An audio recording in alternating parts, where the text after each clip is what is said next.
Dean is here and Joanne is here. So as it is 7 o'clock, I will call the meeting to order. Good evening, everybody. Good evening, Exeter. Good evening to my fellow colleagues on the board, respective town staff, and those attending the meeting, those watching at home on TV. Belated Happy Mother's Day to all you moms out there. Hope you enjoyed the beautiful day yesterday. Welcome to the Town of Exeter Select Board meeting of Monday, May 10th, 2021. As chair of the Exeter Select Board, I find that due to the state of emergency declared by the governor as a result of the COVID-19 pandemic, in accordance with the governor's emergency order number 12, this public body is authorized to meet electronically. Public notice of this meeting was posted on the town website and on the bulletin board of the town offices at 10 Front Street on May 7th, 2021. As provided in that public notice, the public may access the meeting online and via phone. We remind the public, though, that the usual rules of conduct and decorum apply. All votes taken this evening will be done so via roll call, and I'll start the meeting by taking a roll call attendance and introduce the select board. When each member states their presence, please also state whether there is anyone in the room with you during the meeting and who that person is, which is required under the right to know law. Good evening, Selectwoman Lovey Round-Tree-Olaf. Good evening. I'm here and by myself at home. Great, thank you. Selectman Darrell Brown, good evening. Good evening. I am present and alone. Thank you. Clerk, Selectwoman Julie Gilman, good evening. Good evening. I am alone in my office. My husband is wandering about the house. Great, thank you. The Vice Chair, Selectwoman Molly Cowan, good evening. Good evening. I'm here alone in the room. Thank you. And I'm Nico Papakostendis, and I am also here alone in the room. With us, we have the town manager, Mr. Russ Dean. Good evening, Mr. Dean. Good evening, Mr. Chair. I'm in my office and I am alone. And finally, we have our recording secretary, Joanna Bartel. Good evening, Joanna. Hello, I'm here. My husband and daughter are downstairs, but not in the room. Great, thank you. So first order of business this evening will be public comment. This is an opportunity for the public to come forth with any comment. We do ask, though, that if your comments are relative to one of the agenda items, that you wait till that particular agenda item comes up. But with that, I'll pause for a moment to see if any hands go up for public comment.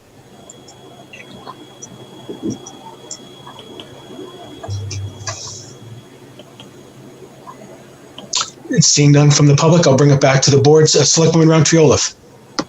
I just want to bring up I know it came up in correspondence, but wanted to see if we can at some point discuss the trash issue that's going on downtown next to Stillwell's Ice Cream. I know that there was some back and forth going on about that, and I think it's something that we should bring up and maybe have a further discussion about.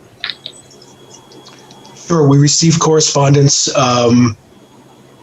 earlier last week regarding a social media post with a picture of overflowing trash. I know, Mr. Dean, you reached out to Jay Perkins, who I think weighed in on that. Do you wish to comment at this time?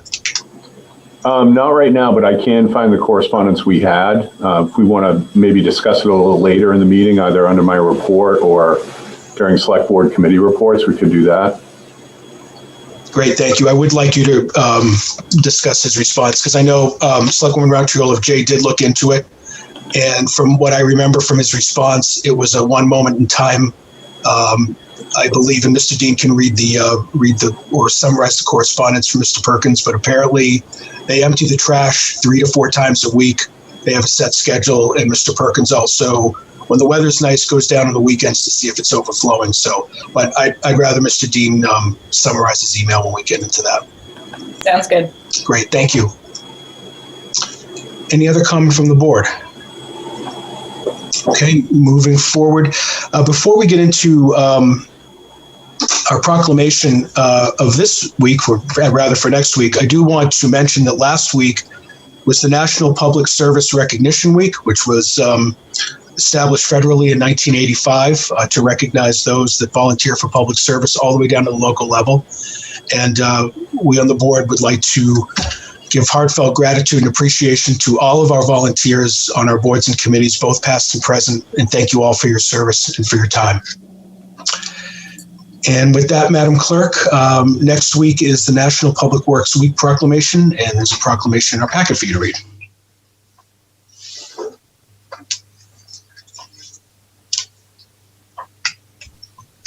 Thank you, Mr. Chair.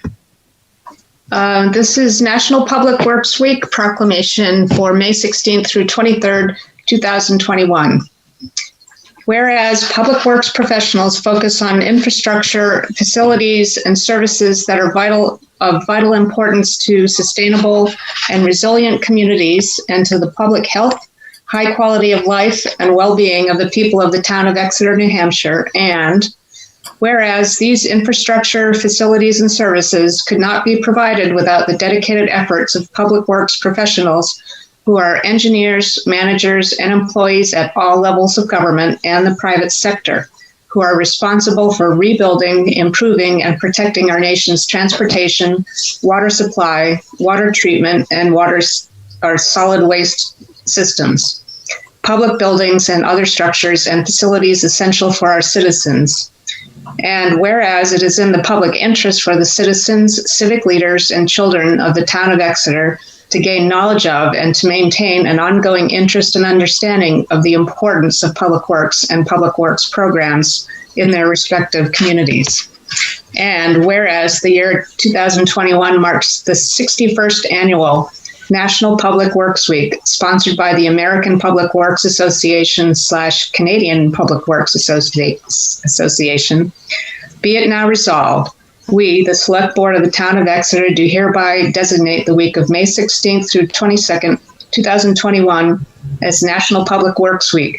We urge all citizens to join with representatives of the American Public Works Association / Canadian Public Works Association and government agencies in activities, events, and ceremonies designed to pay tribute to our public works professionals, engineers, managers, and employees, and to recognize the substantial contributions they make to protecting our national health, safety, and quality of life. In witness whereof, we have hereunto set our hands, done at the town of Exeter, New Hampshire, this 10th day of May, 2021.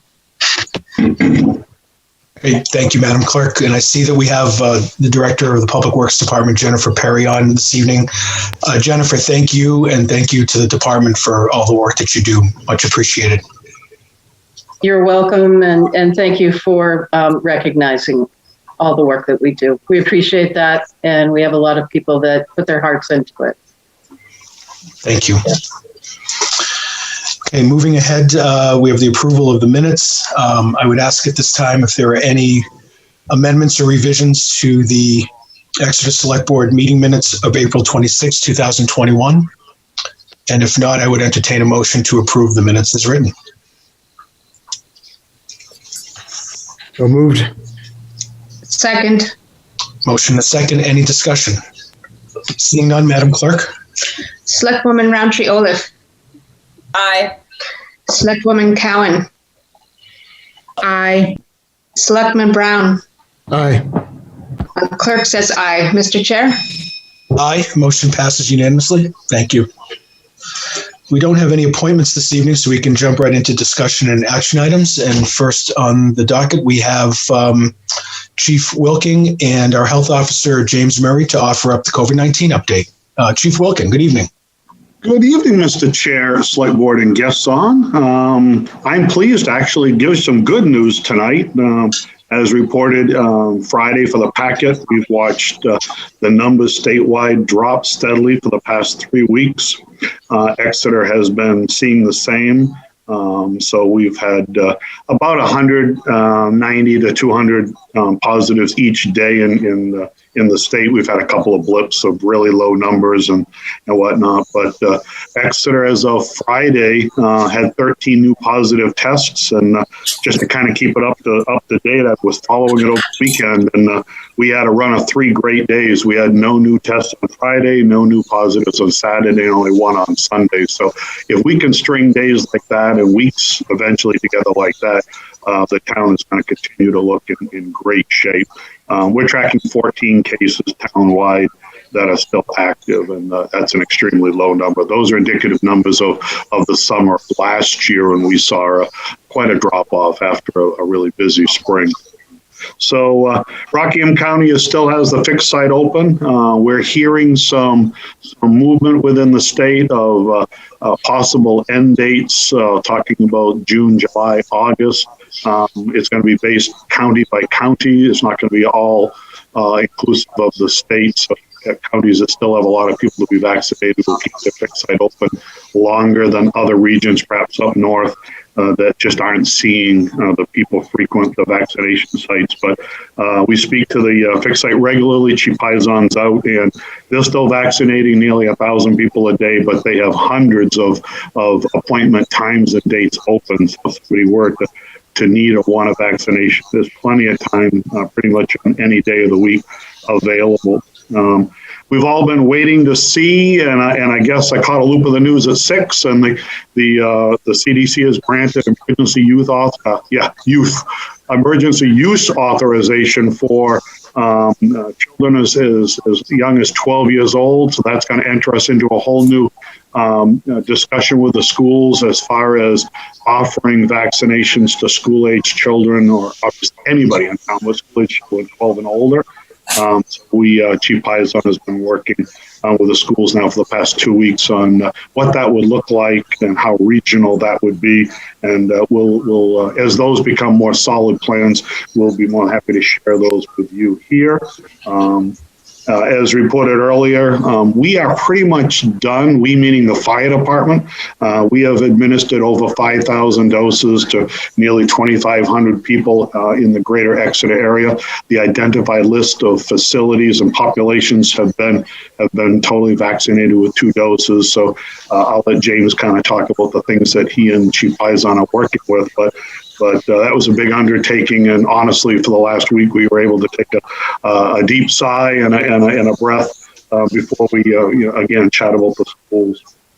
The last paragraph of my report kind of dovetails into James. So the fact that we're working on new guidance and working with the CDC and reading new stuff from DHHS, I'll just pause here and let James jump in, and then we'll both remain on the line to be part of a discussion perhaps that you'd want to have, or for any more information I can offer. But good news for the town of Exeter on the COVID front. So pleased to offer. Excellent. Thank you, Chief. Good evening, James. Good evening, Mr. Chair, members of the board. So as the chief was saying, the Safer at Home guidelines from the state have expired officially last Friday. They've been replaced with universal best practices. So what this means is we now have new guidance. It's basically 12 general best practices.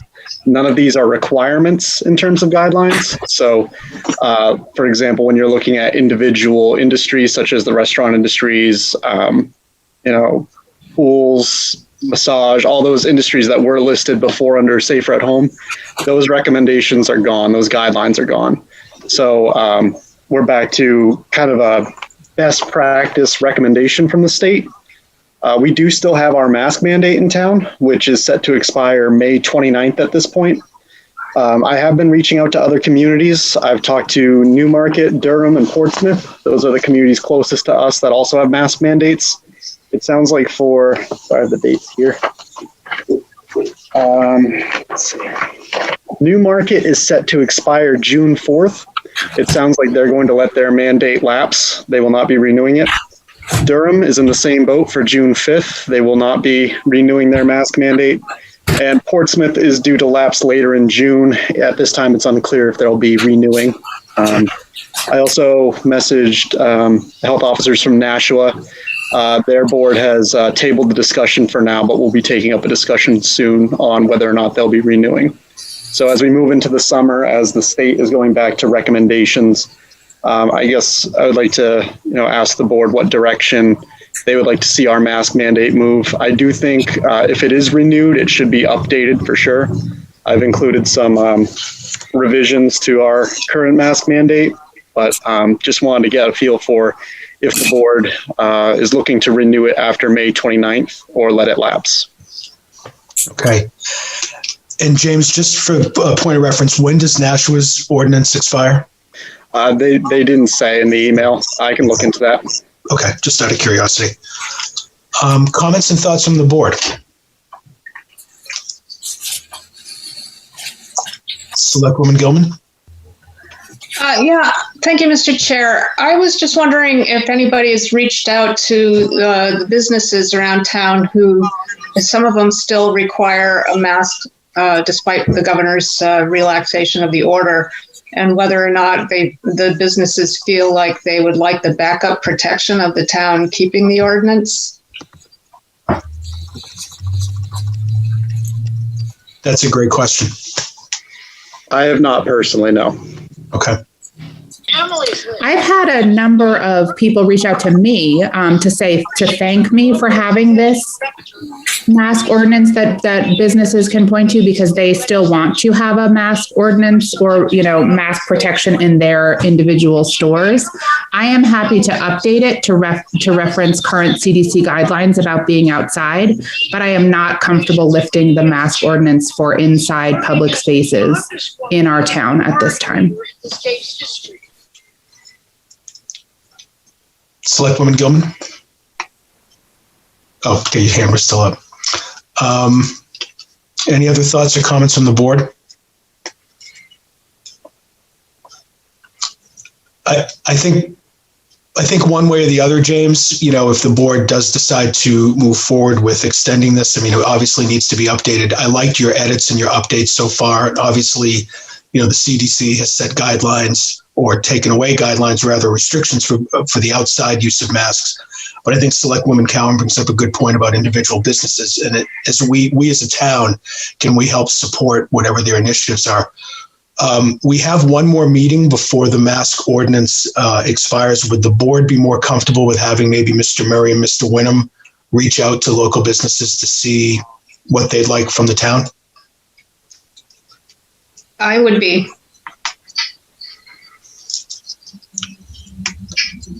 Is everybody in agreement with that?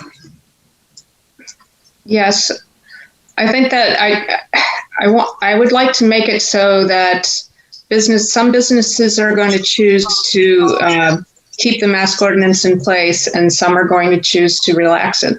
But I would like to support those that want to keep it in place, that they are not, don't have the same circumstances that happened at the beginning of the mask mandate, or before the mask mandate, where employees were really harassed about by people who didn't want to wear a mask. So people have a choice whether to go in or not, depending on whether they should wear a mask or it's not, not necessary. But I would like to give support to those businesses that choose to. I don't think we're quite done with this pandemic yet.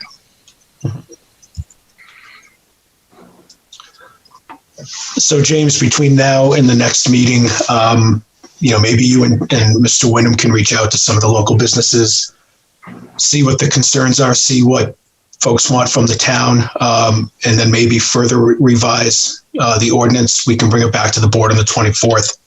The board can discuss it, deliberate it, make any motion that we feel is best going forward. One question I have, does that apply to public municipal buildings as well? I'll still need to check on that. I had not checked on public and municipal buildings within those towns. And then, Mr. Dean, maybe another question for you. Does this mean that committees and boards can start to meet in person again? And if so, how does that work? And that's something we'd have to work out. Right now, like I said, I met today to have the beginning talks about building reopenings and what that would look like. So that would be part of the discussion as well, I think. Okay. Chief Wilking?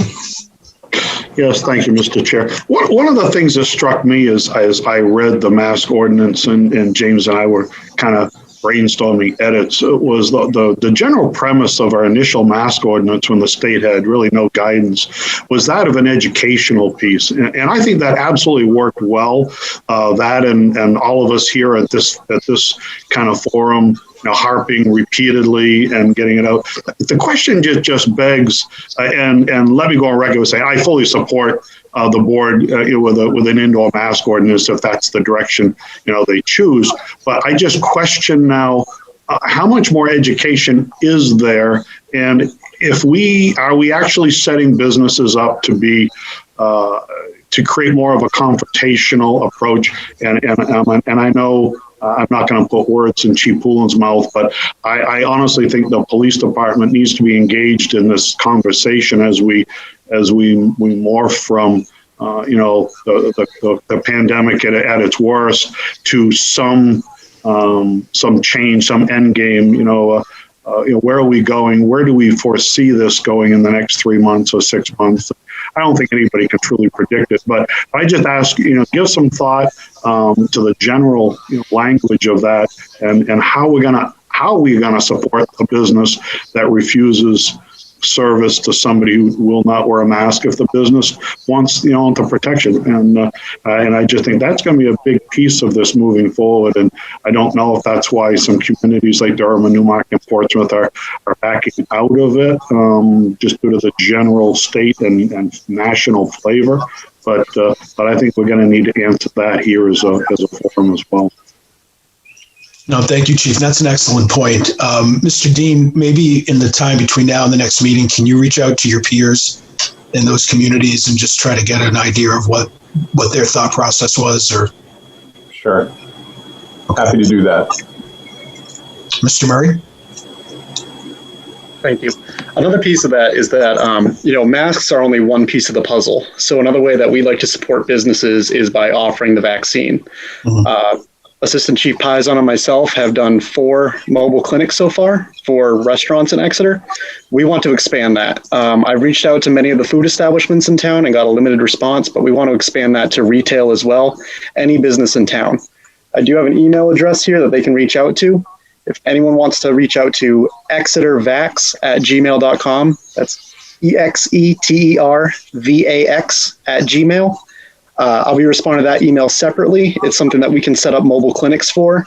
And as of the emergency use authorization today, employees basically of all ages, this would apply to.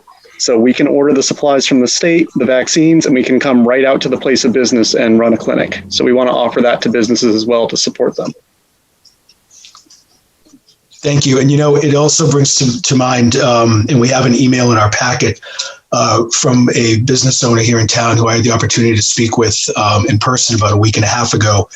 And, she's looking to incentivize her employees, which of course is it's a personal choice of a business. But, part of the word she's trying to spread is giving, the employees incentives to get the vaccine. So perhaps if, many of our businesses start to do that, we get more people vaccinated. Selectman Brown? Question for Mr. Murray. When we're doing these clinics, are we informing the potential recipients of contraindicators at all? Yes, we're doing the entire pre-vaccination screening. Everything that they do at the fixed sites, we're doing in terms of, brief medical history. If they have any reactions to anything, we go over the potential side effects, some of the things they can expect. We run through the entire basically CDC checklist that they give us for these vaccines and, what to look for. Thanks. Good. Another note, if I may, another thing for employers and businesses, we don't require ID for your workers. All we need is a name and a birthday. That's all the system needs. So we're willing to go out to any place of business in town. Literally, if you can provide us with first and last name and a birthday, we can get a shot in an arm. That's all we need. Great, thank you. Any other thoughts and comments from the board? All right, so Mr. Dean, we'll put that on the agenda for the 24th, and we'll look forward to hearing a report from town staff. Will do. Mr. Murray, thank you very much for the work you've done already on possibly revising that. Thank you, sir. Okay. Moving on, we're revisiting an agenda item from last time. We have Cliff and Lou back from the Energy Committee. They had a couple of proposals for the board, and Mr. Dean, you were going to get back to us. The first was to establish an electric aggregation committee, and then the other request was to join the newly formed Community Power Coalition of New Hampshire. Right. Before we get into the first motion, you can report back to us. Yeah, I did do that, and then I looked at the guidelines from the Community Power Coalition. There were no particular issues with that. The response on the aggregation committee was that the board can certainly appoint members of the Energy Committee to this committee, but it would be a separate committee. That's set out in the statute specifically, so that was the recommendation that council have the board make the appointments to this separate committee, but it could include members of the Energy Committee. Okay. And I'd like to open it up to Lou and Cliff if they have any further comment. Good evening. Not particularly. I'm happy to try to answer any questions that any of you have subsequent to our presentation last week. Also, I believe that Henry Herndon from the Community Power Coalition is attending the meeting. So if you have questions delving into the coalition, he may be able to answer any of those you have if you give him permission to speak. Yeah. Okay, great. Let's first start with looking to establish the Electric Aggregation Committee. Cliff, are you recommending a 5-member board or is that open for discussion? Oh, definitely open to the discussion. I think that there's going to be quite a lot of work involved. So one reason to have 5 members is so that the work can be sort of fairly distributed among a few people. Is 5 enough, or would 7 be more realistic? I don't have any strong feelings about it. I think 5 should be enough. Okay. I don't know. Okay. Selectwoman Gilman? Yes, just to that point, I mentioned at the last meeting that subcommittees don't necessarily have to be residents of Exeter, and I cannot find the RSA that I saw long ago that said that. So we still would have to appoint residents of the town, but if we need a particular speciality, they can be a guest of the committee for whatever meeting they need to attend. Okay. I would recommend 5 also. Okay. And how many, as you're the select board rep to the Energy Committee, Selectwoman Gilman, how many would you recommend appointing from the Energy Committee? I think that the Energy Committee has a lot of goals that they want to make, and I would say 1, the recommendation of Lou and Cliff. Okay. Much like the select board representatives to other committees and commissions. Okay. Any other questions from the board, or thoughts, comments, suggestions?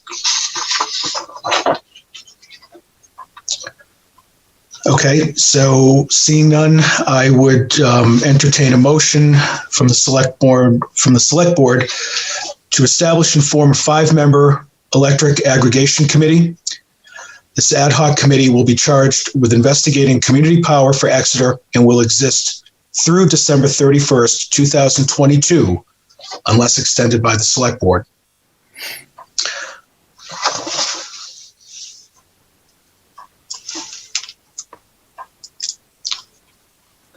That would be the motion that I seek. Before making the motion, I do have a question. If I read the RSAs correctly, this committee would actually have the authority to make the plan and actually put it into place. and so my question is, I know that it has to have public hearings, which is totally appropriate, but does the legislative body need to be involved, or is that something that we can request as a board? If I may, please. I think that, at least the way I read it, there's really 2 steps that happen after the committee develops the plan. I think the way I read it anyway is the selectmen first receive it and then decide if it goes to town meeting for approval. That's how it's laid out in the packet, Cliff. It's RSA 53E. Right. That the board establishes the committee prepares the plan, presents it to the select board, who then brings it to the legislative body. Right. Thank you. And the way I'm sorry. Go ahead, Cliff. Just the way the law reads, it even suggests that it says the selectmen may present it to the town for vote. Okay. Which I interpret to mean you can decide either to do that or not to do that. That was my understanding as well. It's at the option of the board to present it to the town meeting. Okay. Selectman Brown? Yeah, as much as I'm not a fan of more committees, if we are going to set this committee up to succeed, I think a 12/22 expiration date only gives them one shot at a public, at something going on the warrant. I appreciate the point that they might not have to go to warrant if it just went to the select board, but still, I think 12/23 might give them more chance to actually have a dialogue or have a back and forth with the town. Well, 12/22 would be assuming that there's one initiative already on that's planned, but I don't think that's the case. So since there's so much that needs to be done, and there's not a sense of what the temperature of the town is, I would say it'd be wisest to give the committee a chance to have, at least 2 attempts at something. Okay, that's a good point. The select board would have the prerogative to extend that if they weren't done. But Cliff, your thoughts on that? Well, one thing that would argue in favor of a longer time is that we don't know how long the PUC is going to take before they actually present or finalize the rule that we'd be kind of operating under. So we might need to, once that rule comes out, we might need to adjust the plan or what we're intending to put forward in the plan. That may slow things up a bit. And we may not be ready by next March to present a plan. I'm not sure. Okay. Well, then I think that's a reasonable suggestion, Selectman Brown. Could you just, PUC, could you spell that out, please? Public Utilities Commission, they have a role in putting into administrative rules how these community power plans and aggregation plans need to happen. Thank you. Selectwoman Gilman? Yes, thank you, Mr. Chair. I would also favor lengthening the amount of time to meet this goal. There are a couple of different things happening at the state level that involve the Public Utilities Commission, both in its makeup or its tasks and in its budget. So I think that there's enough up in the air there right now that may affect this decision sometime in late June or September, depending on how it goes. No, both excellent points. I think, Selectman Brown, I agree with you in extending this a year. Any other thoughts or comments from the board? All right, Selectman Brown, would you like to make the motion? Will I move that we commission the Energy Aggregation Committee, 5-member board, expiration 12/23. Not sure what other details I left out of there. Just with the charge to investigate community power for Exeter. Well said. That's it. All right. Second. Any further discussion? We have a motion in a second. Madam Clerk? Selectwoman Roundtree Olaf. Aye. Selectwoman Cowan. Aye. Selectman Brown. Aye. Clerk says aye. Mr. Chair? Aye. Motion passes. Great. Thank you. And we do have Henry Herndon here as an attendee to speak on the Community Power Coalition of New Hampshire. And Henry, I don't want to put you on the spot, but if you'd like an opportunity to come and address the board, we'd like to have you. Mr. Herndon is not a resident of Exeter. Are there any objections to allowing him to speak? Okay, seeing none, and his hand is up. Mr. Herndon.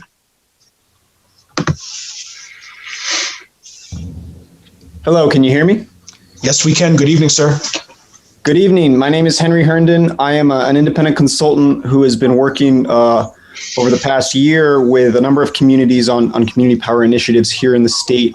most notably the city of Lebanon, the town of Hanover, the city of Nashua, and Cheshire County, who have been assessing national best practices and working to chart a path forward for the state of New Hampshire. And what they have come to understand is that the coalition model for community power really encompasses national best practices towards enabling communities to stabilize and lower their electric costs while also creating more opportunities to produce local renewable energy resources within the state and within their communities.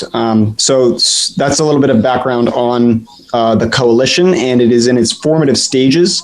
But essentially, there are two phases to membership, which I think Cliff articulated very well 2 weeks ago, but I'll try to reiterate.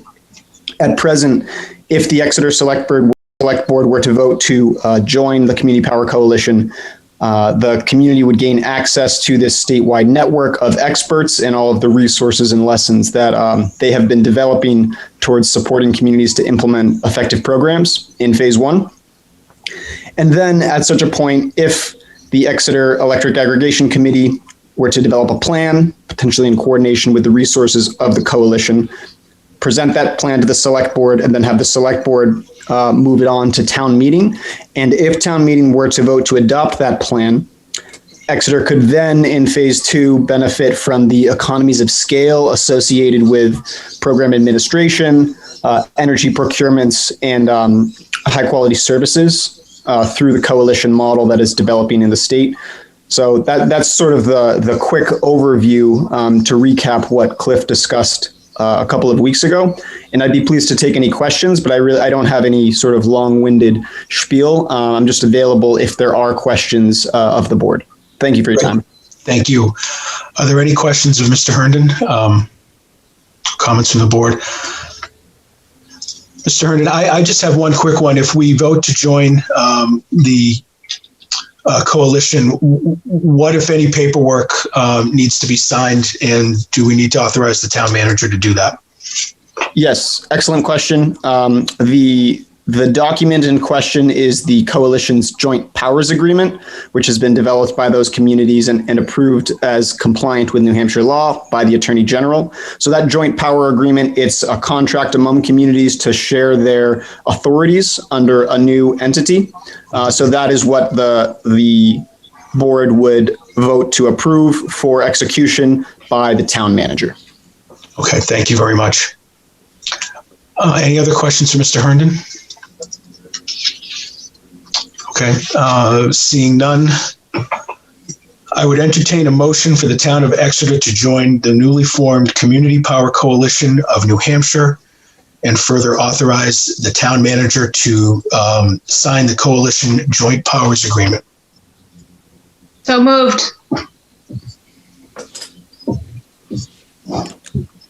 Second. We have a motion and a second. Any further discussion? Seeing none, Madam Clerk. Selectwoman Roundtree Olaf. Aye. Selectwoman Cowan. Aye. Selectman Brown. Aye. And clerk says aye. Mr. Chair? Aye. The motion passes unanimously. Thank you, Mr. Herndon, and thank you, Cliff and Lou, for coming back this evening. Thank you very much. Thank you. Now get us some volunteers. Thank you. Okay. Next, we have the chair of the Water and Sewer Committee here to talk to us about the water sewer rates. Chair Bob Kelly is with us. And before we begin, I would entertain a motion to open the public water sewer rates hearing. So moved. Second. Okay, any discussion? Seeing none, Madam Clerk? Selectwoman Roundtree Olaf. Aye. Selectwoman Cowan. Aye. Selectman Brown. Aye. Clerk says aye. Mr. Chair? Aye, the motion passes. The public hearing is now open, and we have Chairman Kelly. Good evening, Mr. Chair. Good evening, Mr. Chair, and to the rest of the board and the town manager. Ding. So you're here tonight to discuss, I know the Water Sewer Committee met last week regarding the water sewer rates. We did. Okay. Maybe I can ask Bob, would you like me to go first? I have the I have the PowerPoint ready to go. Yeah, why don't you do that in a little preamble, and then I can jump in whenever. Okay, will do. So just going through, this is our water sewer rates hearing. This is May 10th, 2021. As Bob said, the Water Sewer Committee met last week to talk about rates and to talk about some of these changes. Just going through to the second slide. The town has approximately 3,700 water and 3,540 sewer accounts. We've been building our rates over time from a study that was developed by the Municipal Finance Services Group, the MFSG report. And the last time we had a rate adjustment was October 2019. So all through the COVID period, we haven't had any adjustments. The rate increase proposal that you're seeing is water rates would increase 11.2%, sewer rates would increase 19.85%, and the total of that is $44.80 per quarter for a 12,000 gallon per quarter user. We're also recommending that the service fee increase $1 per quarter for the water fund, and that covers administration and billing costs. And just a final note, it's important to know that the rate increase percentages do not mean bills increase by the same percentage. So the rates may go up, but the bills don't necessarily go up to at the same rate. Just some of the highlights. We are under the continuing EPA mandates to end combined sewer overflows, and we're working on meeting the requirements of our new NIPDES permit. We also have the new wastewater facility in the pump station, the main pump station that's now online and fully operational. The operating costs of the new wastewater facility, you can see that here. It includes solids handling and disposal, sludge removal from lagoons, and additional operators.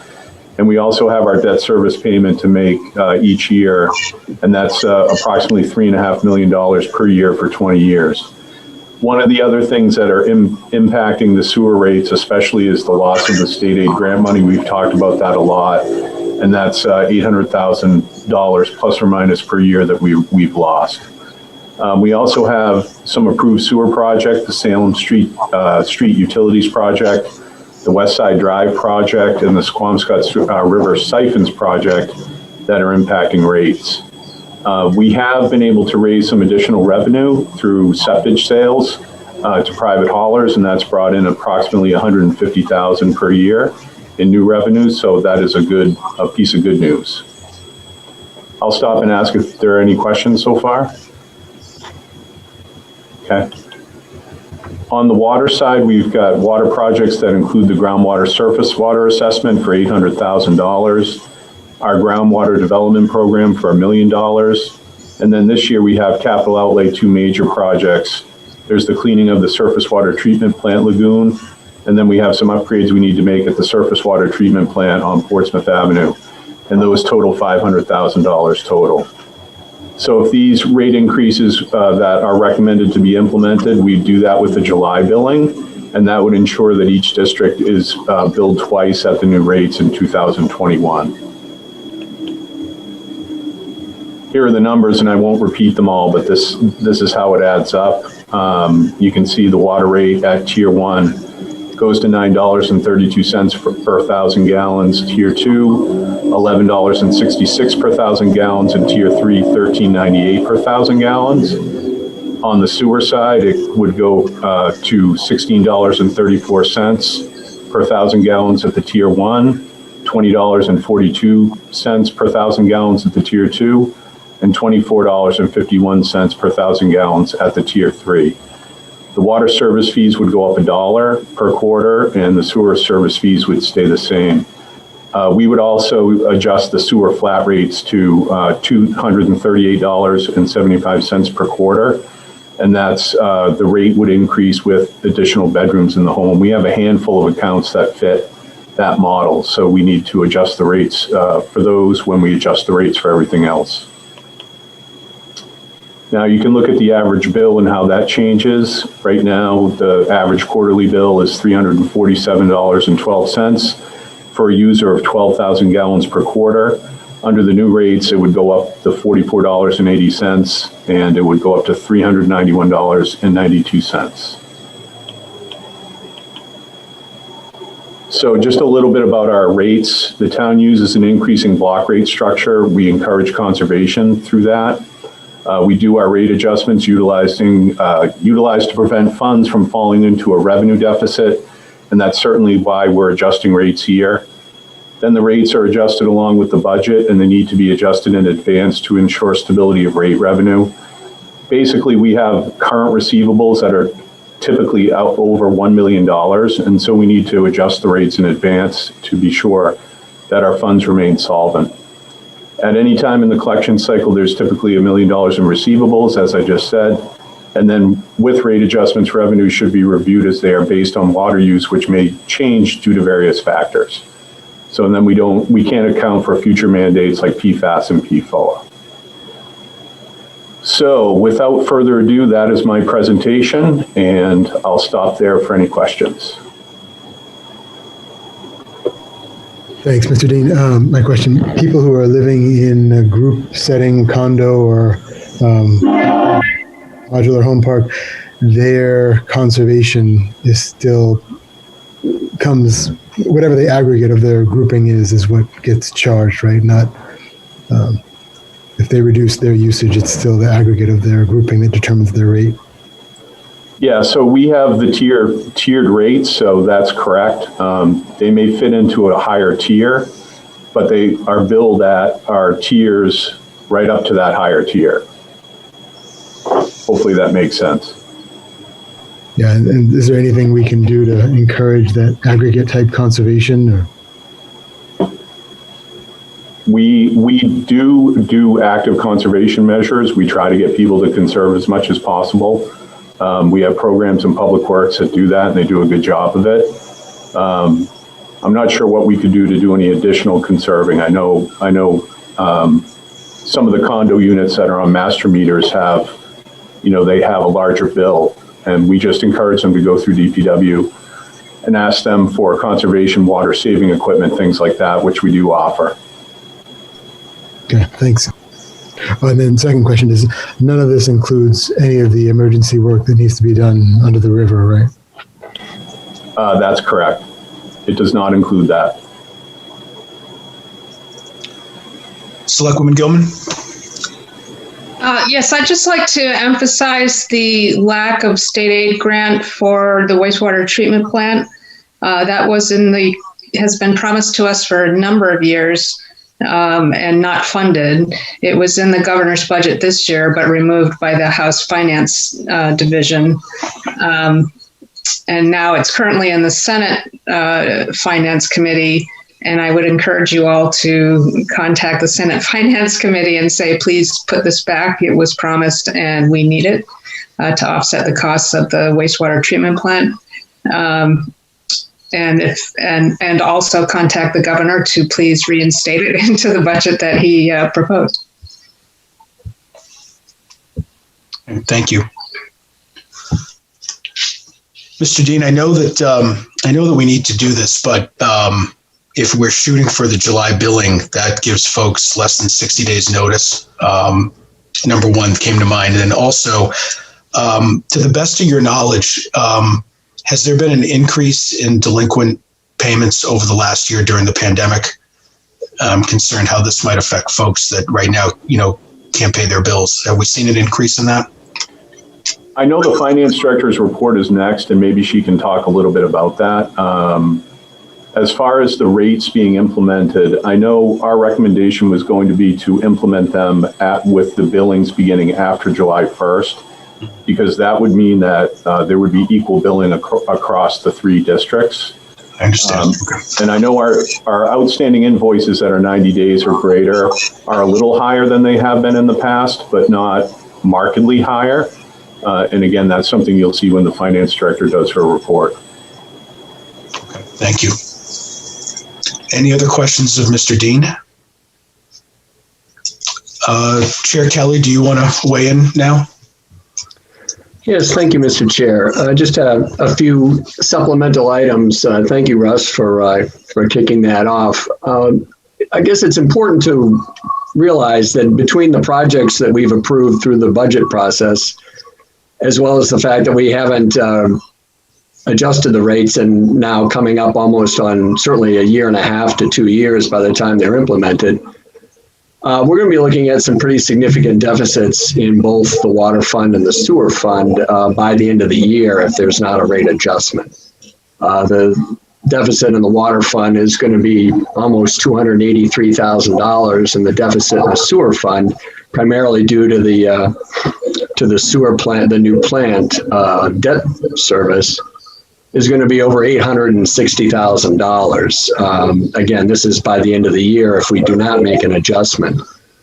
So what we did is looked at 4 different options. One is we took the MFSG model that Russ alluded to in 2016 and looked at what they had projected. Of course, their projections did not include us not adjusting rates last year. We also looked at an increase just to eliminate these deficits, basically, zero fund a deficit. Of course, what that would do is then bring us down to a zero cash flow situation, so that if anything happened over the course of the next 6 to 8 months, then we would be in a deficit situation again. And just for propriety, we discussed just a uniform 10% increase on both rates. And then we did look at a hybrid model where we would generate a little bit of cash flow, a little bit of surplus by the end of the year.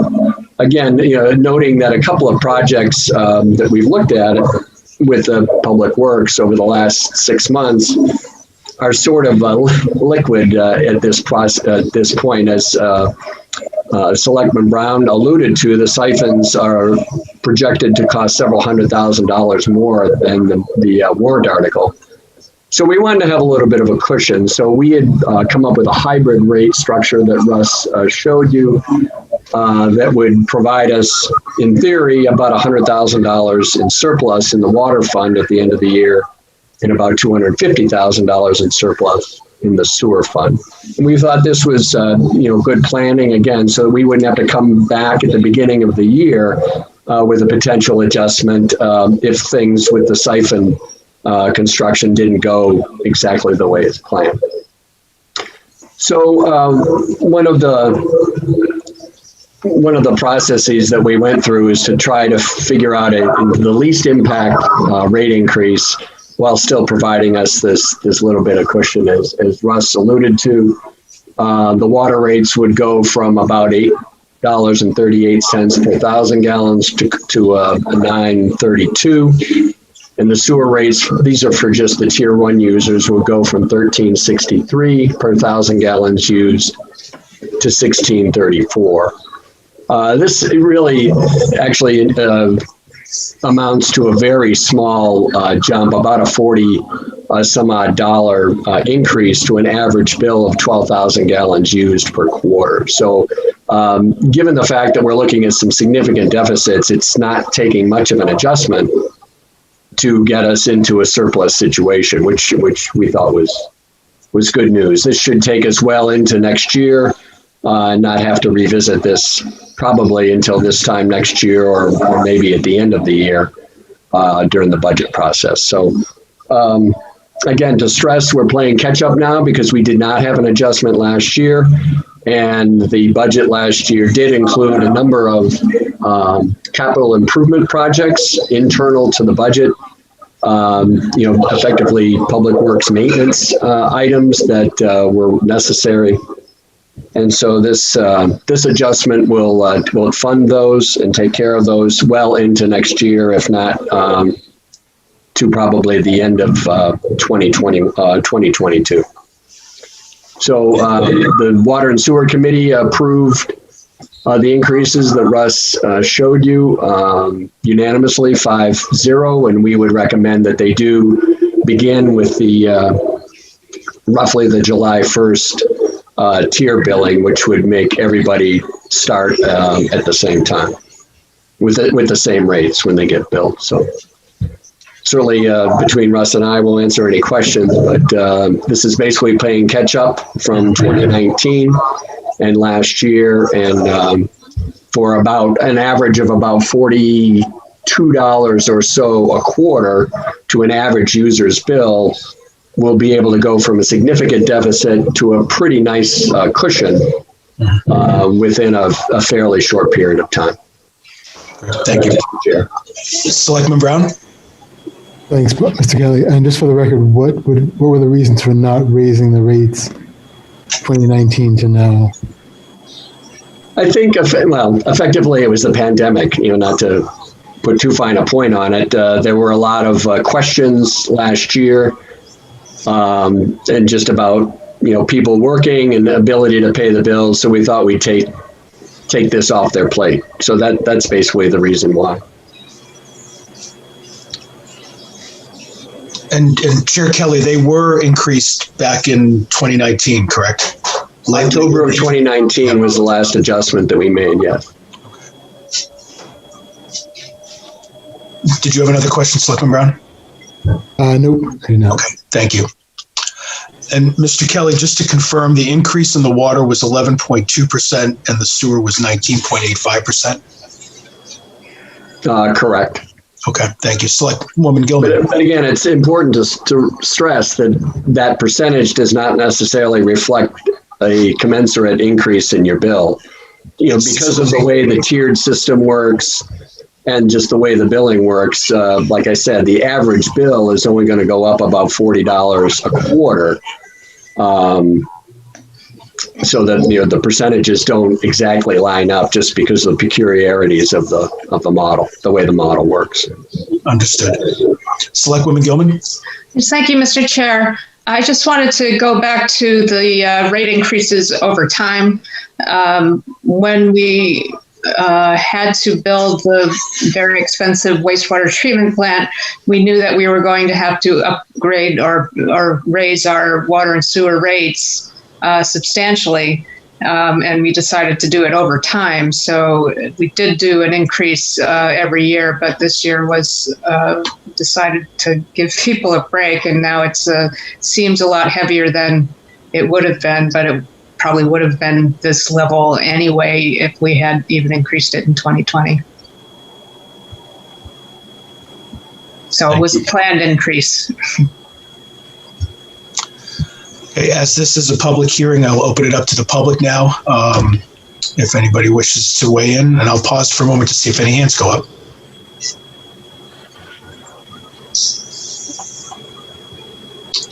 Seeing none, I'll bring it back to the board. Any other questions or comments for Mr. Kelly or Mr. Dean?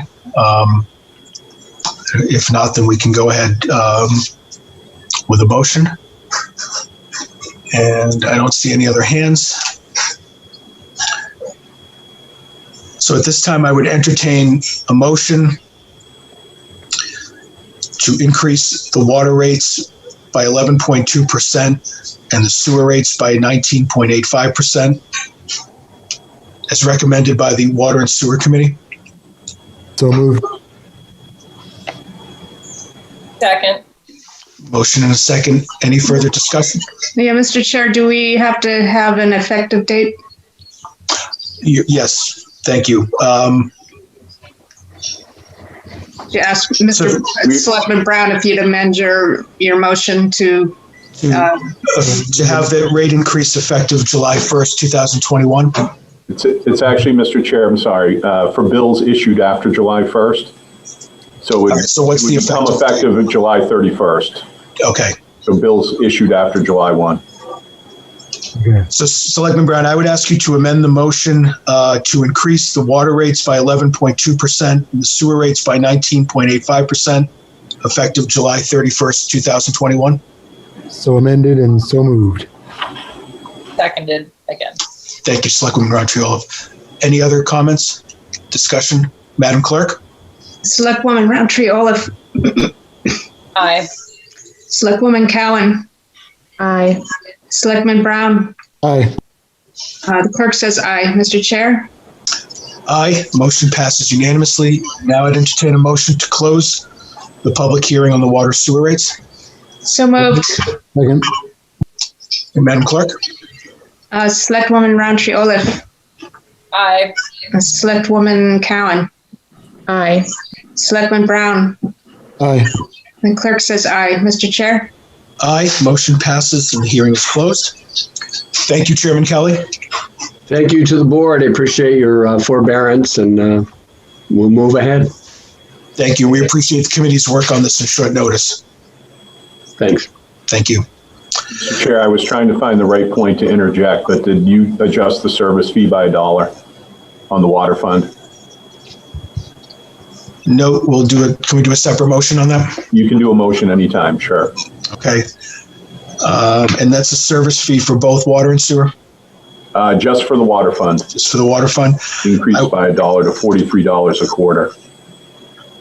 I would entertain a motion to increase the service fee on the water rate by $1, effective July 31st, 2021. So moved. Second. Okay. Madam Clerk? Selectwoman Roundtree Olaf? Aye. Selectwoman Cowan? Aye. Selectman Brown? Aye. Clerk says aye. Mr. Chair? Aye. Motion passes unanimously. Thank you, Mr. Dean, for catching that. Thank you. Okay. Next, we have our first quarter financial report. We have our finance director with us this evening, Doreen Chester. Good evening, Doreen. Good evening, Mr. Chair, and good evening to the rest of the Select Board, Mr. Dean, and any guests that are on this evening. I'm here to present the first quarter 2021 results. And it sounds like a lot of things have been discussed about water and sewer already this evening. Hopefully I can provide some additional information. The first quarter is always a little tough because there are seasonal type revenues as for instance, property taxes, they're not expected till July 1st. So we're still working off of December's tax revenue. So there isn't a lot of good news right now with the revenues. Motor vehicle is one of the better ones. It's up by 67% from the prior year, but mostly everything else has gone down. Property taxes, as I said, they'll be billed in March and payable in July. But we start out with 1.1 million or 6% of the entire $20 million budget collected up front for revenues in this fund. There's a decline in the first quarter of building and permit fees. 31,000 was the amount, and there was a decrease of 45,000. However, in speaking with the building inspector, things do change dramatically in April. They're looking at $141,000 of revenue just for the month of April for building permits for some new projects. So I'll be glad to talk about those next time. That'll be a bit of a boost. Our other permits and fees are slightly up, almost 3,000 from the prior year. There was a $88,000 drop so far from the prior year in the income from departments. Part of that is a fire general revenue that's down almost 33,000 due to the discontinuance of the radio and master boxes. They were discontinued because of new equipment, I believe, that is available now. And there was just other miscellaneous. Blue bag, I think it's timing. They were off by $32,000 in that particular category. The town is expecting some American Recovery Plan Act funds, or ARPA as they're calling it, of $1.5 million that will be split into two tranches, one being this year at $750,000 and next year at $750,000. And that's how the federal government and states are going to be splitting it. I know there are internal efforts to try to get more funds from this act for capital projects. So I guess we'll wait to hear about those. Hopefully some good news down the pike on those. As far as revenues, expenditures, there's 4.5 million or 23% that was expended. Almost every department was about average, ranging from 20 to 25% of spending. The items of note are that, the snow removal, I wanted to report on that budget. 59% of that budget was spent, or $182,000. I think things were a little worse for the weather this year than they were in the prior year. So hopefully not as bad of a late winter. Also, there's plenty of vacancies throughout the town.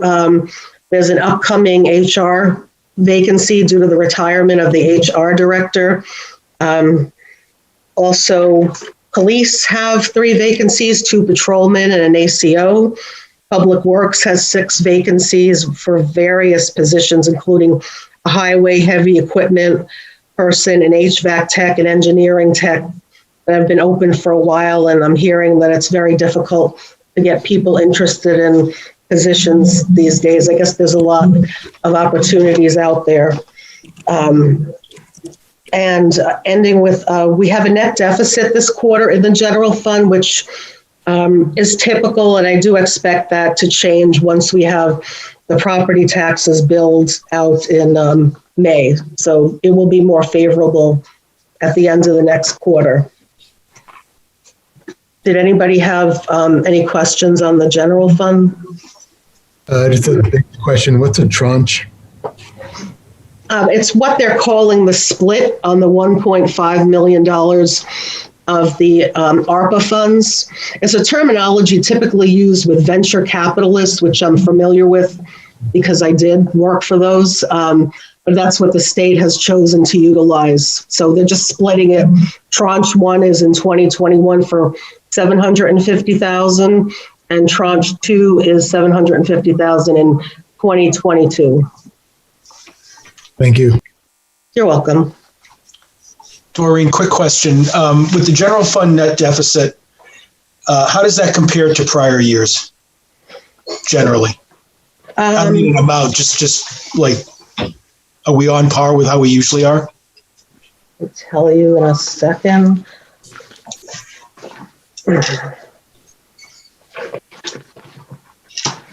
So, prior year, it's a little bit more. It's about $781,000 in more of a deficit position than the prior year as of right now. Okay. But hopefully things will change next quarter, and particularly with getting some of those ARPA funds in, and hopefully more than the $1.5 million. Okay, thank you. Okay. Any other questions of Doreen on the general fund? Great, thanks, Doreen. Okay, jumping in a water fund, and you have heard a lot this evening with the rates hearing for water and sewer. I will tell you that the revenues for the water fund for the first quarter were $824,000, or 20% out of the $4.05 million budget that we got in.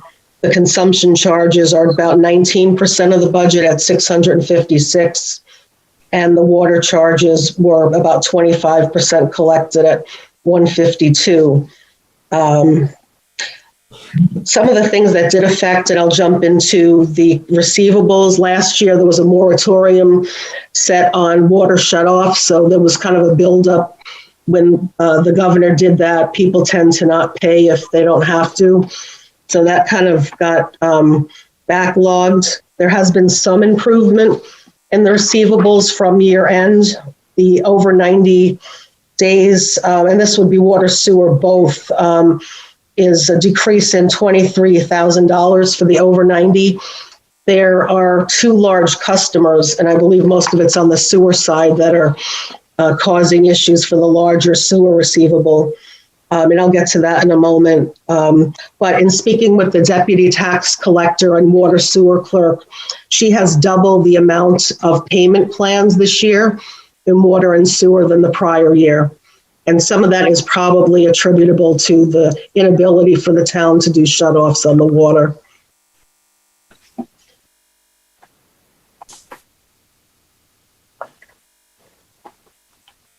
So we're seeing about over 90 days. Excuse me 1 second. I muted myself. Selectman Brown has a question. Oh, certainly. Do we apply interest or penalty? I'm sorry, you're not coming across clearly. Do we apply interest or penalties on those payments at all? Oh, yes, we do. Yeah, we do for both water and sewer funds. What is the rate exactly? I think it's 12%, but I'd have to double check what that is, but I believe it's around 12%. That accrue annually or it accrues every period, 90 days? That's an annual amount. Okay. Thank you. Thanks, Doreen. Yeah, you're welcome. And as I had mentioned, that the revenues for the quarter were $824,000, but the expenses are $1 million for the quarter. So you can see how we're opening the year in the water fund with a deficit for the first 3 months of the year. And all of the expense categories, water administration, billing, treatment, distribution, and debt, were all normal. I mean, all anticipated for the most part. Charges at, the average was about 25% spent in those categories. So if we don't do anything, we definitely will continue to see a deficit in this fund. So I believe that the rates, unfortunately do have to go up to support water operations. Any questions on the water fund? No. Okay, I'll start in with the sewer fund. Realized $1.4 million in revenue, or 20% against the $7 million budget. Things, again, were pretty normal. We had a new revenue category, and I think it was noted in the rate study for a septage fee, which yielded $12,800 for the first quarter. Usage charges were collected at 20% or $1.22 million. And the service charges, $145 or 25% collected. The receivables, this is the tough one. This is the for sewer. It's $312,000 that are over 90 days, and you can't shut off sewer. So the town has started implementing sewer liens on these ratepayers that aren't paying the bills, or trying to get a payment plan going. So there are actually 2 large customers. One of them is starting to make payments, and the other looks like it might go into a sewer lien on June 1st if we don't see anything. But I know the Water and Sewer Department is working on those. Doreen, has there been any dialogue with that particular customer? Both, yes. Okay. Yep. And there's new owners with one, so I think they're trying to do something about it. Okay, thank you. Yep. The sewer fund expenses were $745, so we're looking at a net income instead of a deficit in this particular fund for the quarter. But as the year goes on, if we don't do anything again, we will be in a deficit. We ended the year in about a $900,000 deficit in this fund. So as things, look right now, we would be in that same position if nothing were done. So the administration expenses were a little bit higher, a little bit above the scope, and I took the scope of 25%. And they're at $170,000 or 37% in that category. There was some property insurance in sewer administration that went up by $8,000, and also wages, taxes, and benefits were on the normal side here, just regular projected ones that we had budgeted for. But in all the other categories, things were as expected. We do have the $3.9 million debt service payment in the month of December for the treatment plant. So that's a time of year where cash flow becomes really tight. And as I mentioned, we do have a net income of $653,000. It's down about $200,000 from the prior year.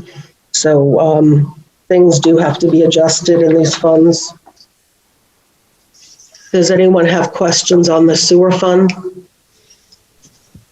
Same question I asked before. The siphon situation, that's not a part of this at all. So whatever that's going to cost, is that factoring in at all? No, not yet. You mean the additional $900,000 we're anticipating? Yeah. Is it? No, it would not be covered in any of this. And 900 is not the number anymore. Is that right? I don't have an update. Do you, Mr. Dean? No, I don't have a latest figure on the siphons. I did want to say that the 1.6 million that was originally appropriated is in the rates. So that is part of it. The last number I saw was 2 million, so I need to get an update for you on that. Yeah, but that's not a part of this at all. So whatever the extra the rate increase buffers, we're still in a situation starting next year. Yeah, unless we do get those SAG funds that we're trying to fight for. So hopefully, because that would be, over the 20-year period, it's $12.3 million that would offset the cost of the debt service and would certainly help, with the rates. Yeah, the state aid grant, I will say too that the Senate's been supportive of that so far. It's a long way to the finish line, but at least we're getting some action on the Senate side, and hopefully the SAG money will stick around in this budget cycle. So that would obviously make quite a difference in going forward. So that's my report for this evening, unless anybody has any other questions. Thank you, Doreen. Any other questions for Doreen? Great. Thank you very much. Okay. Thank you, Mr. Chair. Okay. Okay. Next agenda item, the Riverwoods Conservation Easement. And I believe we have Kristen Murphy here to speak to this. Hi, Kristen. Hi. Good evening, everyone. Kristen Murphy. I am the Natural Resource Planner for the town. And I am here tonight to talk to you about a proposed conservation easement on just over 61 acres of land surrounding the Ridge and Boulders campus of Riverwoods. So by way of a little history, when the Ridge and the Boulders was constructed, it was always anticipated that there would be conservation land surrounding those properties. Since that time, so the Ridge was in 2003 and the Boulders was in 2008. Since that time, Riverwoods has been managing those properties as though they were conservation areas. They, have avoided them. They were marked before construction was finalized. But we just didn't get to the stage where we executed the conservation documents. So if I have your permission, I can share. I know the plans in the document were kind of tough to read because there's 5 different conservation parcels and they're split among multiple sheets. So I could share my screen if you're supportive, and I could show you kind of a quick overview and how they all lay out together. Please do. Okay. Are you seeing my screen, and can you see my pointer? Yes. Okay, so this is Kingston Road here and Pickpocket Road.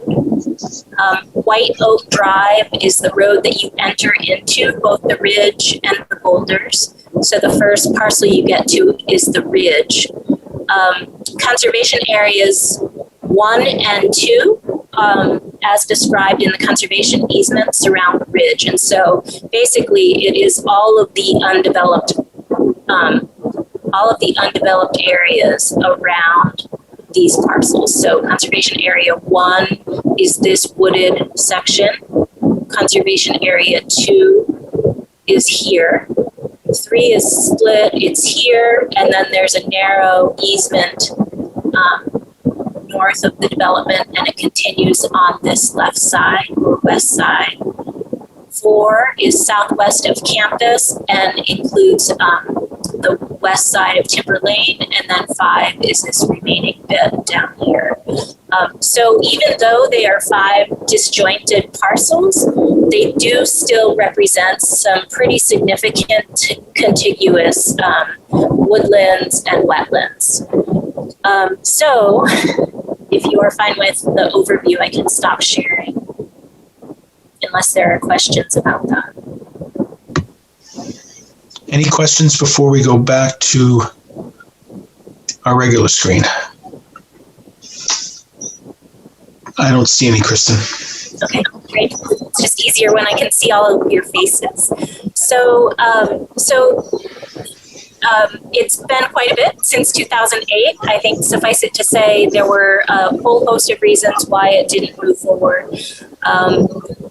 Basically, it came down to not following through on the required conditions for a variety of reasons.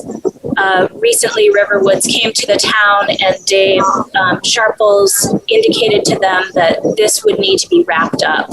They were coming on a different project and he expressed that it's not appropriate to tie the 2 projects together, but this needs to be followed through and executed. And so I was really happy to hear finally getting some traction in that direction. Since that time, there are new management entities operating Riverwoods Ridge and Boulder campus, and Sharon Summers was involved as well.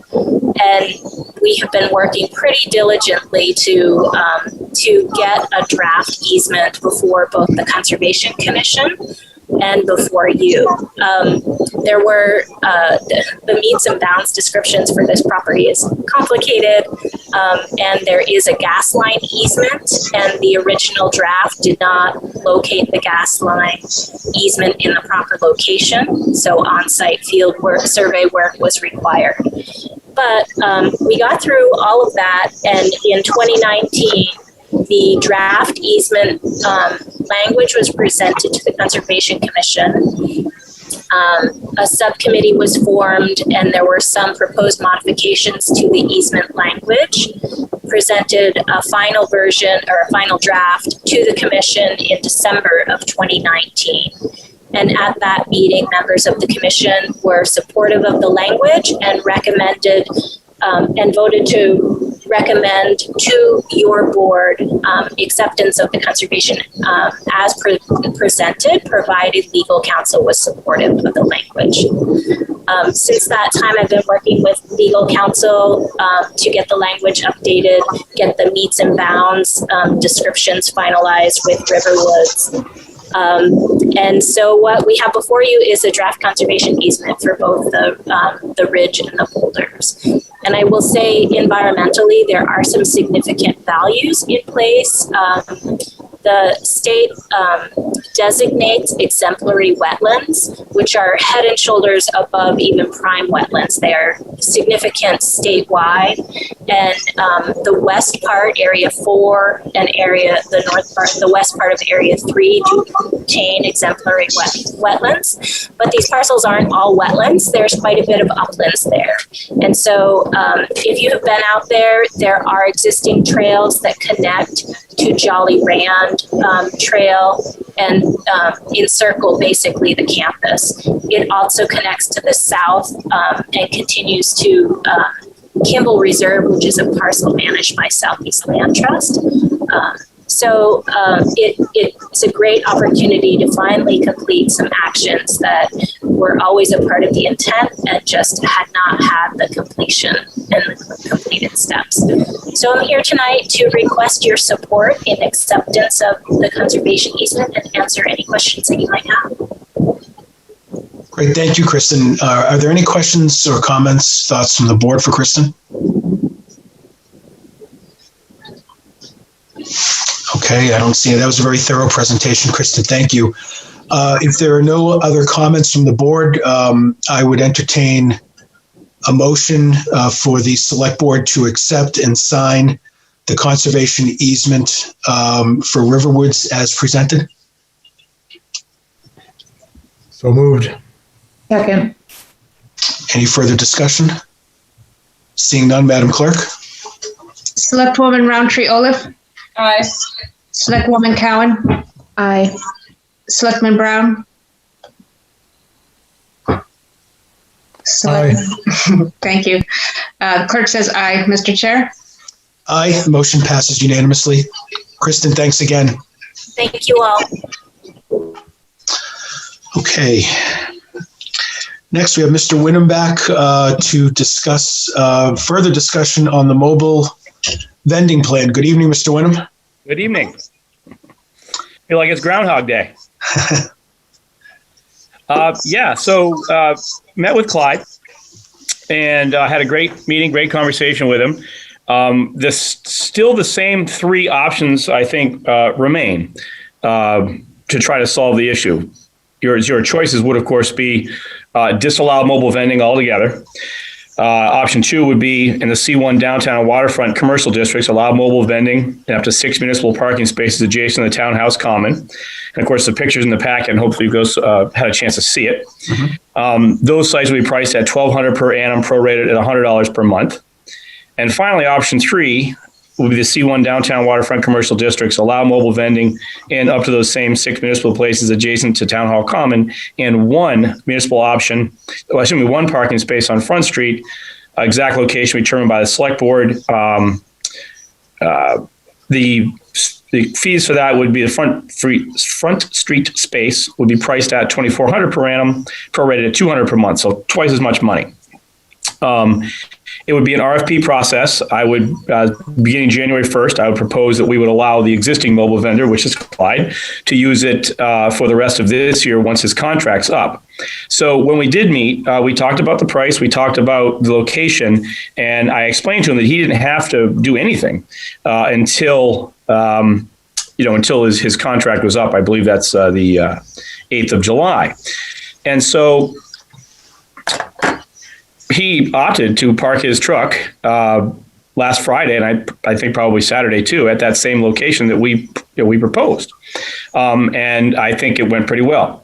I also, because he did that, I took some pictures of it, put it in the packet, and I also sent those pictures to the fire chief, the police chief, and the DPW director, and asked them specifically, is it safer here, and are you okay with this? And all three of them said yes. Clyde knows he'd have to compete with an RFP process as of January 1st, 2022. We did, Pam and myself, we did alter or edit the application to say, you have the option as a select board to determine which one person would be there, which truck would be there. As long as they come up with $2,400, we're not necessarily will take the highest bid. You don't have to do that. You can look at it and see what's the best fit for Exeter. An example would be if it was a truck that was selling Asian food, for instance, you may not want to put one there because we have Asian restaurants right there. So that's sort of my thought process and where I'm at. And I wanted to hear what you folks thought and maybe open it up to the public. I know there's some people that want to talk about it too. Great. Thank you, Mr. Wyndham. Any comments from the board? Thoughts or questions? Great work, Darren. Thanks for doing that. My pleasure. Open it up to the public. Oh, I'm sorry, Selectwoman Gilman. Sorry, I'm a little slow on the raising the hand part. Okay. I just had one question, not to complicate things too much again.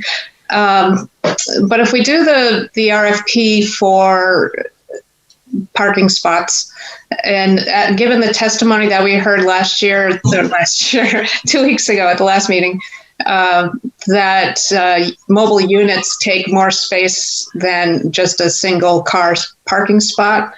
If a mobile unit came in and took up 2 parking places, would that be twice the charge? That's a great question. So the way we did it was, if you consider the downtown space, that would only be the one space because there's a decent buffer between where the crosswalk is. There's probably, I'm going to guess it to be about 15 or so feet. And so one of the pictures I took and put in the packet, you actually see a customer or two standing in that space. In terms of the other spaces over by Townhouse Common, it would depend on how many I would say no. I don't think we should charge them. I think that might get really complicated. But depending on how they would line up and which direction they would be and where their customers would come from would determine whether they would need to have another space or not. For instance, if one was to pull up on either end of those 6, customers coming on from the side wouldn't be impeding parking spaces. Right, so it's just the space available, not that it's an actual parking space. That would be in that case. Now, if there was, say, for instance, a few mobile vendors, you might have them park next to each other and have their windows be where the empty spaces are. So you would actually have another space, but I don't think financially it would be feasible to charge them more. I think, that amount is probably what they could afford and be able to make work. But thanks for that question. I don't know why I didn't think of that. 4 weeks of this, and we haven't thought of it. So, thank you, Selectwoman Gilman. Anyone from the public wish to weigh in? We have Ann Sermon. Good evening, Ms. Sermon. Good evening. This is Ann Sermon. How are you? Well, how are you? Very well. I'm just a couple quick questions. I did speak to this topic 2 weeks ago, and I guess I am a little baffled that at the last meeting, I left thinking that there was going to be a little more discussion with the private option. Now, whether that was done by the vendors themselves or maybe working with the town, certainly some way to find a private space that was not municipal. So that's question one, why we're not seeing more discussion on that. And then the second part is simply the taxpayers have funded parking studies over the years and extremely recently as well. And we spent a lot of time talking about the challenges of parking in downtown. So I guess I'm just generally baffled by why are we even considering these proposals, these options, when we're sacrificing 7 parking spaces in downtown. I'm baffled by the fact that this whole topic has gone as far as it's gone, where it looks like you all might be voting on this tonight. And I'm just concerned that it kind of flies in the face of all the discussions I've heard for years. So maybe if the board wants to respond to some of that, I would greatly appreciate what I'm missing here. Thank you, Ms. Sermon.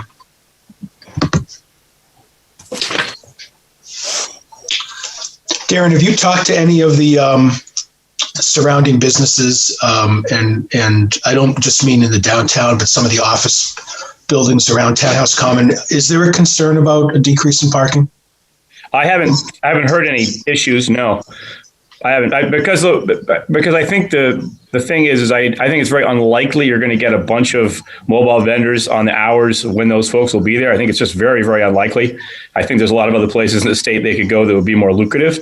So I don't think there's really much of a concern as far as that goes. As far as the private thing goes, that, obviously any mobile vendor is welcome to talk to any private space. There's not a lot of private space, but there is some that they could speak to, and some of it may even be strategic. So that would be on the mobile vendor to find the right spot. Okay, thank you. We have another member of the public with a phone number that ends in 047. Good evening. If you could state your name and your address for the record, please.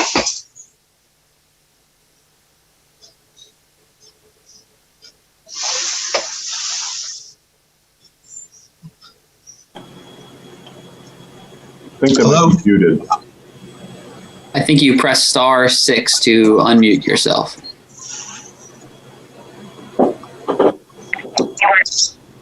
Okay. You hear me? Yes, good evening. This is Carl Bouchard, lifelong 80-year resident, town of Exeter, former business owner in downtown Exeter, Water Street. I went this morning into the Exeter Police Department and also to the town manager's office to express my concerns. My 2 concerns are safety and equity. On the safety issue, I cannot think of a worse possible place to put a vending machine than right beside the bandstand. In my opinion, this is an accident waiting to happen. I went through town here recently, and the traffic was backed up on Front Street.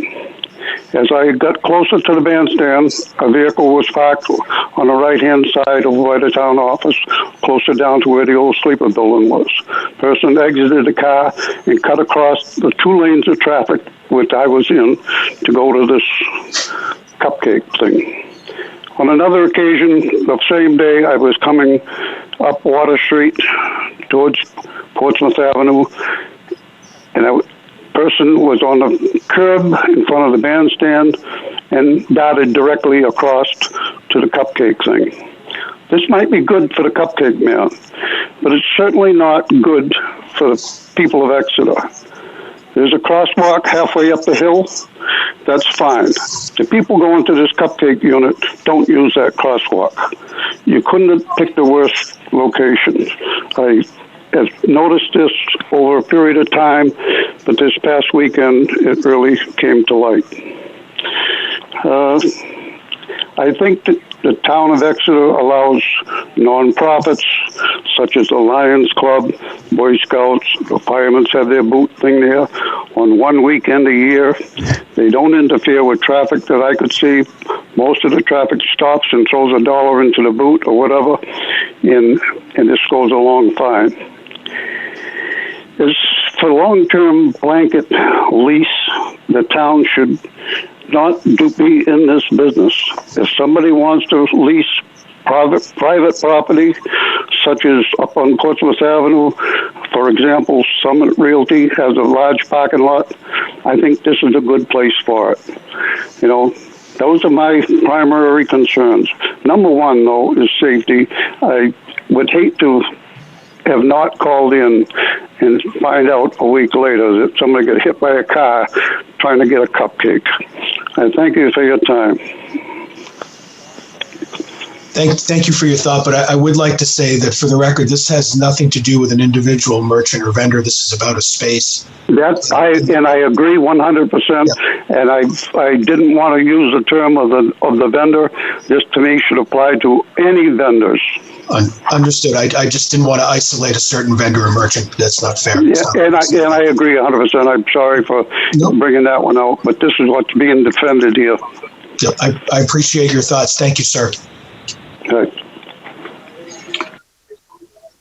And Darren, just again for the record, the relocation up a few spots was signed off on by the chiefs and Director Perry, correct? Yes, sir. Okay. Are there any other questions or comments from the public this evening? We have Aaron Vogan. Good evening. If you would please state your name and your address for the record.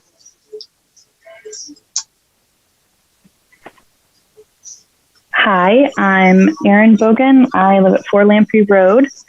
I am excited for the mobile vending to happen, and I think the proposed locations could be really great, and I think they would be safe, and I think it could add a lot of excitement and vibrancy to the town, and I really hope that there's a push to vote on this because it keeps getting pushed off, and for those hopefully seeking to get a permit like myself, it definitely feels hard as, trying to move forward and plan. And I will honestly say I don't really understand the parking issue because in the 12 years we've lived here, I have never once not been able to find parking in downtown Exeter. So I guess I feel a little confused by that because I've never noticed that, and I'm not sure who is struggling to find parking. But anyway, I'm excited for it. I love downtown Exeter. That's where my business began 10 years ago, and I think it's exciting to help be part of the community and be in a business and support the other businesses around and collaborate together and kind of have that spirit together. So anyway, that's my 2 cents, and I'd be thrilled to move forward and be part of that. Terrific. Thank you. We appreciate your time and your comments this evening. Any other members of the public wish to comment? Okay. Seeing none, I'll bring it back to the board. Any additional thoughts from the board?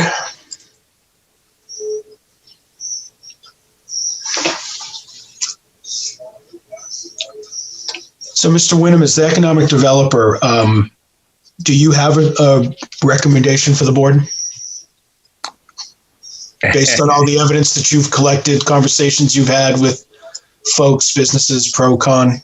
I'm very politely going to pull politics on you and say, yeah, you guys are the big seats. I'm not, all three options could work. You guys decide. Sorry. Okay. Again, it was based on conversations you've had with multiple people. And I tell you, I've heard from some people that really don't want to see it at all. People that think that we're making too big of a deal, that think that it'd be okay to have multiple trucks out there, which I completely disagree with. And then other people that think that the solution that most people think either option 1, option 2, or option 3 are the ones that they seem to think. Like at the moment. But it's about 50-50. And for the public that haven't looked at the packet, we do have emails from residents, again, both pro and con, all bringing up good points that the board's had an opportunity to review. So I guess if there's no further questions, no further comment, I would open it up to the board. If anybody either feels comfortable making a motion right now, or if there are any additional questions or any additional evidence we want from Mr. Wyndham, we can always ask him to come back. But I will throw it out to the board if anybody would like to make a motion.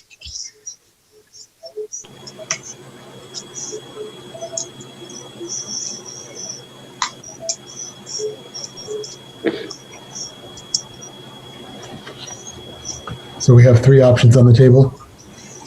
We have 3 options recommended right now, and obviously, we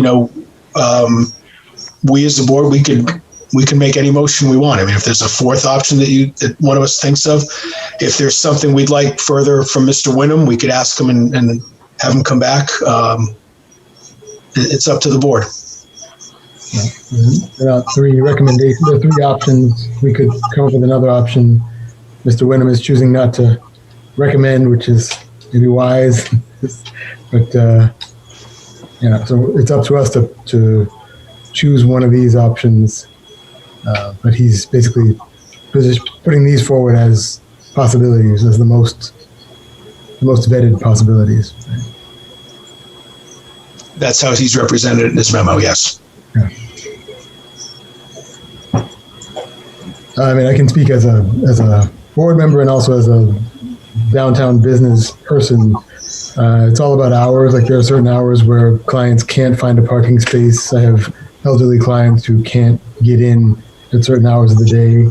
There are other times when it's very easy to park here. I have a bird's eye view of what happens here. There's a lot of staff and residents who park on Water Street just by default. So there is a parking issue on Water Street. There also is room for vendors.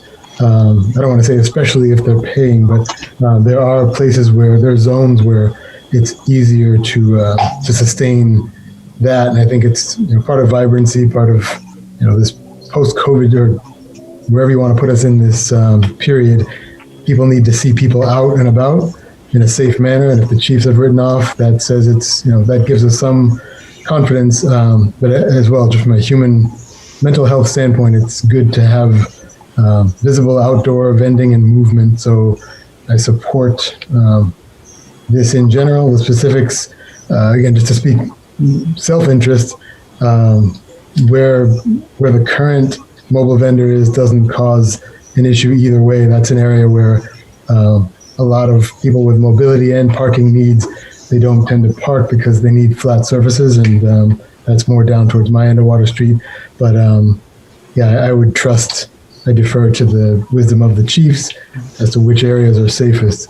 And where the mobile vendors park currently wasn't where parking spaces weren't being taken, to my awareness. So Yeah, I'm good with, if anyone has an opinion about one of the three options, I would defer to that as well. I appreciate Darren doing the work of getting them together. I don't have a preference on any of them. I'm just glad that there are options on the table.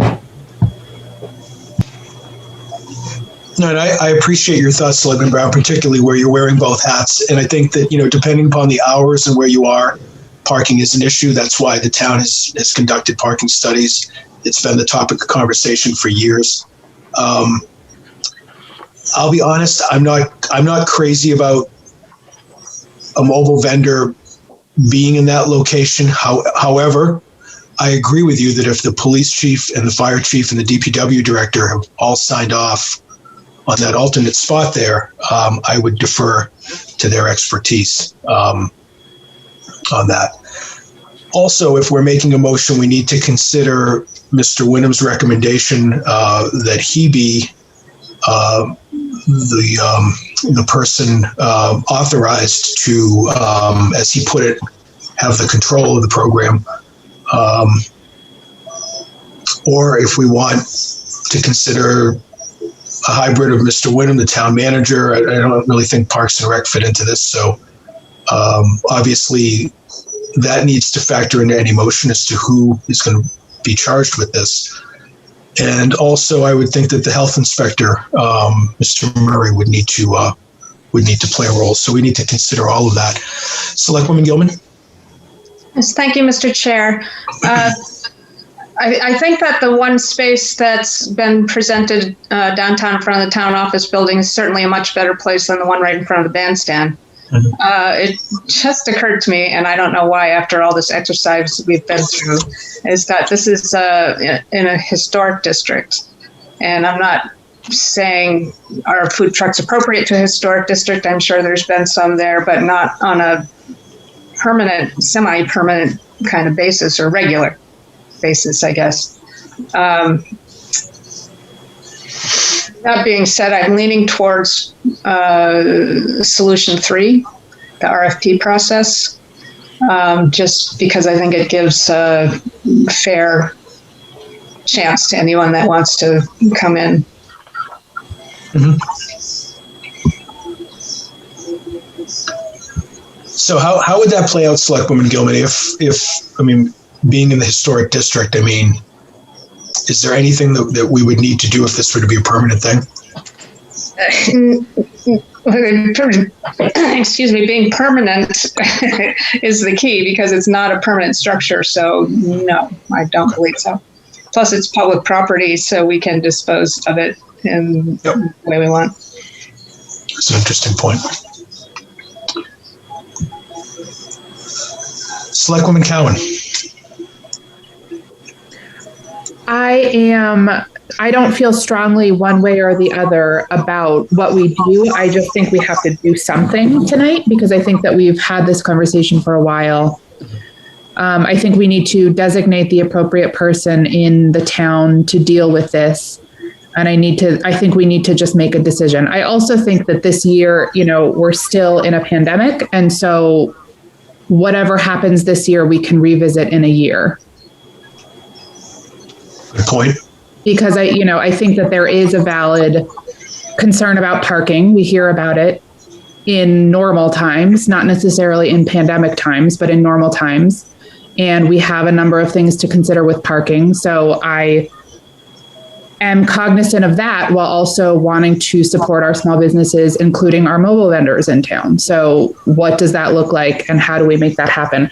I'm fine with that other space and an RFP process. But I think we just need to make a choice and make a motion. Are you offering one? I want to hear from the rest of the board to sort of take everybody's temperature here, because I don't feel strongly with one way or another. I'm happy to move for option 3 with Darren as the point person. Before we second, if that was a motion, before we second, Selectwoman Roundtree-Olaf, did you have any thoughts? No, not really. Okay. Selectwoman Gilman? Yeah, thank you, Mr. Chair. Before I second that, do we want to put an annual or give it 2 years or something before we revisit this in the motion, as opposed to just, oh yeah, let's revisit this? Selectman Brown, how do you feel about that? I'd be reticent to walk us into anything short or long term, and just basically let's take this approach. And I don't think we know where this is headed until we begin it. So I would leave it undefined so that we can do something with it as we find things out. But I'm open to putting a close end to it. I'll just second the motion as it is. So Selectman Brown, the motion is option 3. Yeah. Is that what you're moving? Yeah, with Darren as the point person for. I'm not sure if we need to come up with a new permitting process, but we'd be setting up Darren as the the administrator of this. Our intention, just to weigh in for a couple of seconds, our intention was to bring back whatever preferred option the board put on the table. We were going to bring you back an ordinance change to make that part of the permanent regulations, if you will. So that was our intent. I think depending upon how you want to do this, you can put a temporary stay on it if you want to do it a certain way and have it revisited in a year. I just wanted to let you know that we were considering changing the regulations for the purpose of the option that you discussed. And then you can go and change them again. Obviously, regulations can be changed and modified, but that was our intent. That's why we drew it up the way we did and put it in the packet the way it is. Thank you. That's true. We can just revisit it whenever. Right. Yeah, because my concern is that there's a seasonality we may not be seeing yet. There may be some amazing winter mobile vendors that, if we've got, depending on how the term is cut, it then looks like bias another way that we're moving against a winter vendor when, let's where we tread, let's just kind of leave room to find out and act as we find things out. Mr. Wyndham? Sorry to jump in. I just wanted to say before you do it, the way I actually wrote the memo, and I think the way it would work the best is if, yes, certainly put me in charge, I'll do that. But the way I wrote it was, I would like the program to shift to my department. I would propose to have this responsibility to be a joint effort with the Economic Development Department and the town manager's office. In this case, it would be Pam McElroy. We do it just like we do the temporary outdoor dining. Pam and I do that together, and we do it really well. And I'm just saying, let's do it the same exact way. All the department heads have to sign off, do it the exact same way. So, everybody's on board, all the health inspector, everybody. But Pam and I sort of would run the show and take the administration of it. And I am okay with that if the board is so inclined to do it that way. Okay, so we have a motion and a second on the table. The motion is to approve option 3, which reads, in the C1 downtown and waterfront commercial districts to allow mobile vending in up to 6 municipal parking spaces adjacent to the townhouse common and 1 municipal parking space on Front Street. The exact location to be determined by the select board, which I believe Selectman Brown is the new location that is in our packet. Correct me if I'm wrong. That's correct. The townhouse common site would be priced at $1,200 per annum, prorated at $100 per month. The Front Street space would be priced at $2,400 per annum, prorated at $200 per month. The select board is designating the economic development and the town manager's office to take responsibility of this joint effort, with applications to be signed off by appropriate department heads and the health officer when appropriate. There's a motion and a second. Is there any further discussion? I don't think I actually seconded it. Did I? Yes, I did. Never mind. I thought you did. I did. Okay. Any further discussion? Seeing none, Madam Clerk. Selectwoman Roundtree Olaf. Aye. Selectwoman Cowan. Aye. Selectman Brown. Aye. The clerk says aye. Mr. Chair? Chair votes aye, with the expectation that we'll review this in a year or two. Motion passes unanimously. Thank you, Mr. Wyndham. Thank you all. Okay. And I don't know, Darren, are you sticking around for the recovery plan update? I know Mr. Dean has an update. I just have one item. Great. You can go first. Okay. So the Restaurant Revitalization Fund, part of the American Rescue Plan designed to help restaurants and other food service related businesses recover from the COVID-19 pandemic. The program run through the Small Business Administration officially opened last Monday, May 3rd. But through May 24th, the SBA will only approve actions from businesses that self-identify as being majority owned by women, veterans, and those who are those who are socially and economically disadvantaged. So I did meet with the SBA on this, and they said that even though those that can't apply to the 24th, they don't have to wait till the 24th. They can apply right now. And so my suggestion to all our businesses that fit this, go ahead and get your applications in. If you need any help at all, call me. I will help. And that's all I have. Great. Thank you, Mr. Wyndham. Thank you all. Mr. Dean. So I just had a couple of things. One was today we received the first bit of guidance coming out of the federal government in terms of the ARPA and the uses of funds. So we're going through that.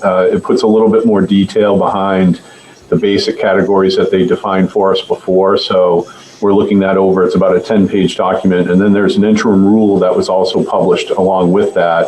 And that's about 151 pages. So we've got our reading cut out for us in the next couple of days. And we're looking forward to understanding more about where the entitlement money is going to be spent. And then the other thing I wanted to just add was in terms of the congressionally directed spending item request, we've been in contact with Senator Shaheen's office. They've been great to work with. And we are going full scale in developing at least a few projects to submit for the May 21st, 2021 deadline. So if there are any members of the board that would like to participate, or you have an idea for a possible project, let us know. But we're leaning pretty heavily on our CIP program, along with some economic development, and talking to public safety as well about potential submittals that we might make to Senator Shaheen's office to go into the CDS process. That was all I had. Mr. Dean, any update on the projects that we've already submitted through Congressman Pappas's office?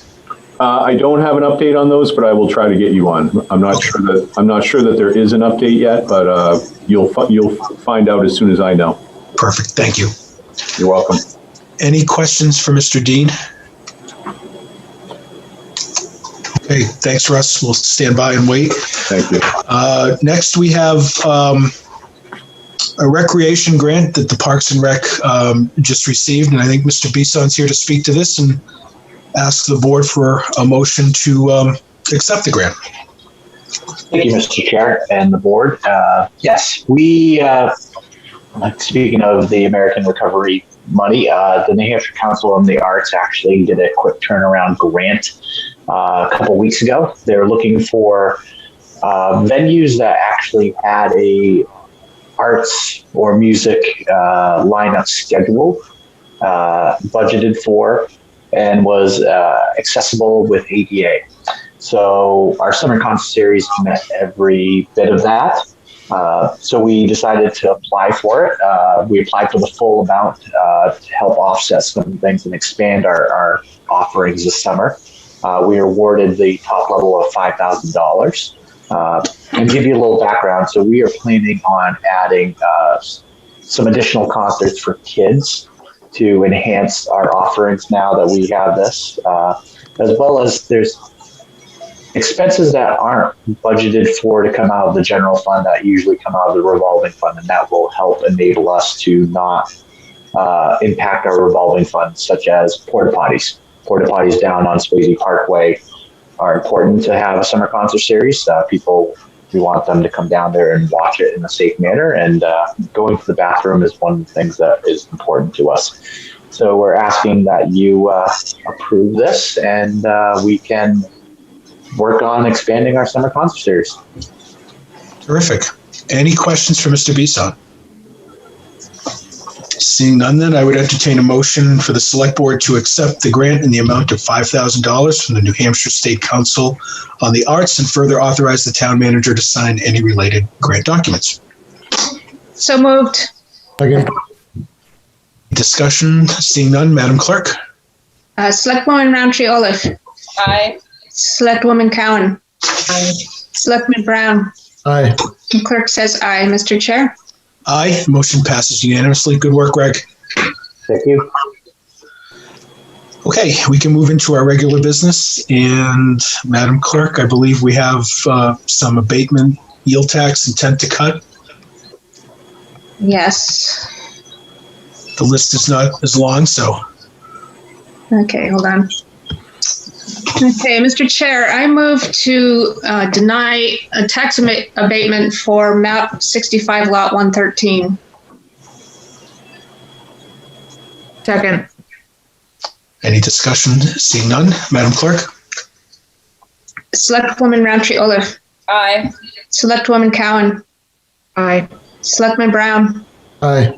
Clerk says aye. Mr. Chair? Aye. Motion passes. All right, Mr. Chair, I move to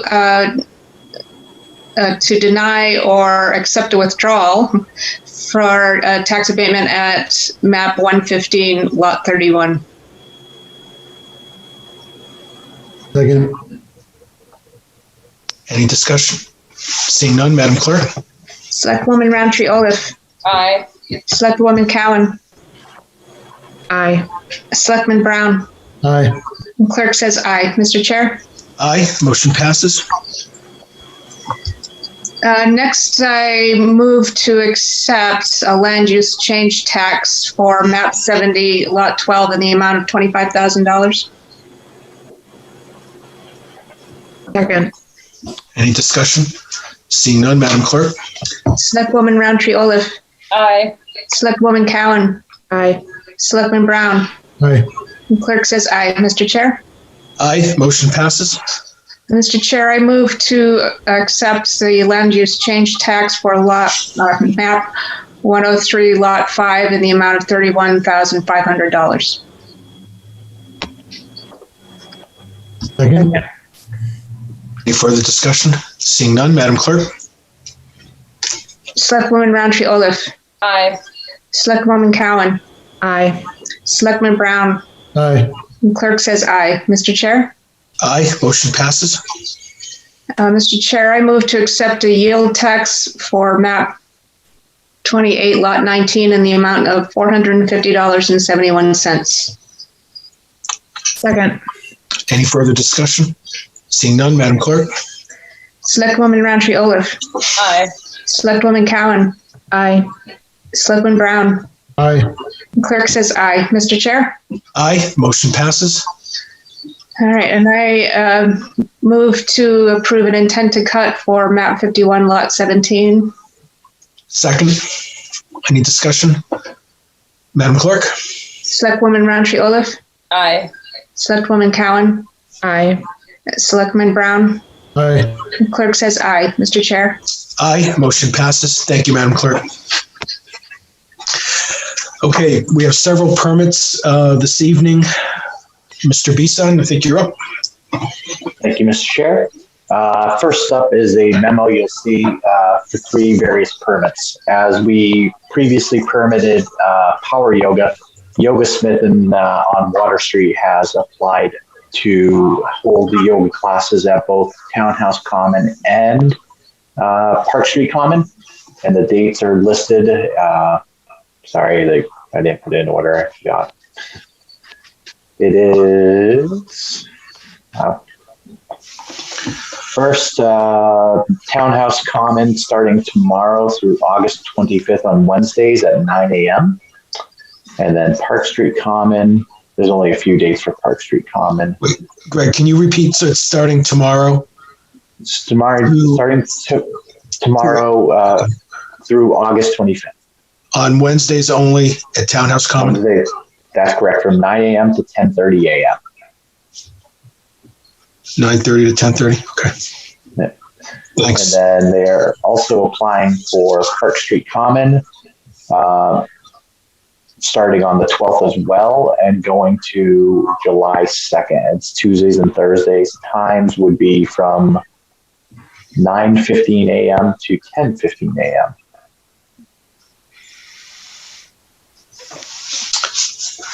Okay, and you and James have reviewed all the paperwork? Correct. Every one of these applications, Mr. Chair, has been reviewed by James, and before I even present it to you. So he has signed off on all of these. Duly noted. Thank you. Any thoughts, comments from the board?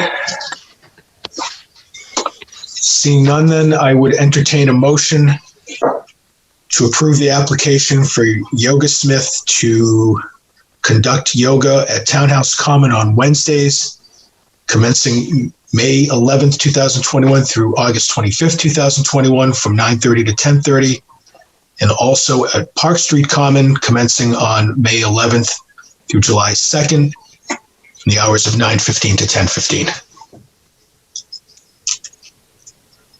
So moved. Second. Any discussion? Seeing none, Madam Clerk? Selectwoman Roundtree Olaf. Aye. Selectwoman Cowan. Aye. Selectman Brown. Aye. And the clerk says aye. Mr. Chair? Aye, the motion passes. Thank you. Second application is from Ragnar RTB LLC. That's Reach the Beach. As you know, last year's Reach the Beach was canceled due to the pandemic. They are applying to come back. They're using the SST as their stop to switch runners. They gave us their protocols, which is very strict. The runners have to quarantine for 2 weeks prior to the race. So that's a hardcore commitment for a great fundraiser.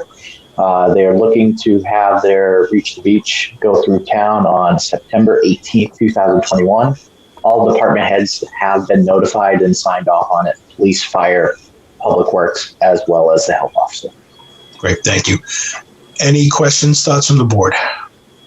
Seeing none, then I would entertain a motion to approve the permit application of Ragnar RTB LLC Reach the Beach to utilize SST and town roads for the race to be held on September 18th, 2021. So moved. Second. Any discussion? Seeing none, Madam Clerk? Selectwoman Roundtree Olaf. Aye. Selectwoman Cowan. Aye. Selectman Brown. Aye. The clerk says aye. Mr. Chair? Aye. Motion passes unanimously. And last but not last one for nonprofits. Big Brothers and Big Sisters of New Hampshire has approached us about holding a pickleball tournament at the recreation park. It's a good partnership that they approached us. They want to actually give proceeds of this tournament as well to the Parks and Rec for scholarships for programming, which is a win-win for both of us. They would run it and manage it. They provided our health protocols, and James signed off on it. And I believe this is an outstanding opportunity to have a long-term partnership with the Big Brothers Big Sisters who share the same mission as we do. Great. Any questions or comments for Mr. Bisson? Seeing none, then I would entertain a motion to approve the permit application from Big Brothers Big Sisters of New Hampshire for a pickleball tournament to be held at the rec park on July 9th through July 11th.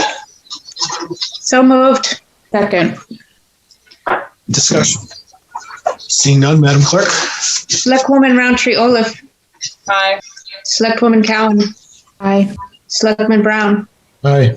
The clerk says aye. Mr. Chair? Aye, the motion passes. Thank you. And last but not least, the powder keg discussion.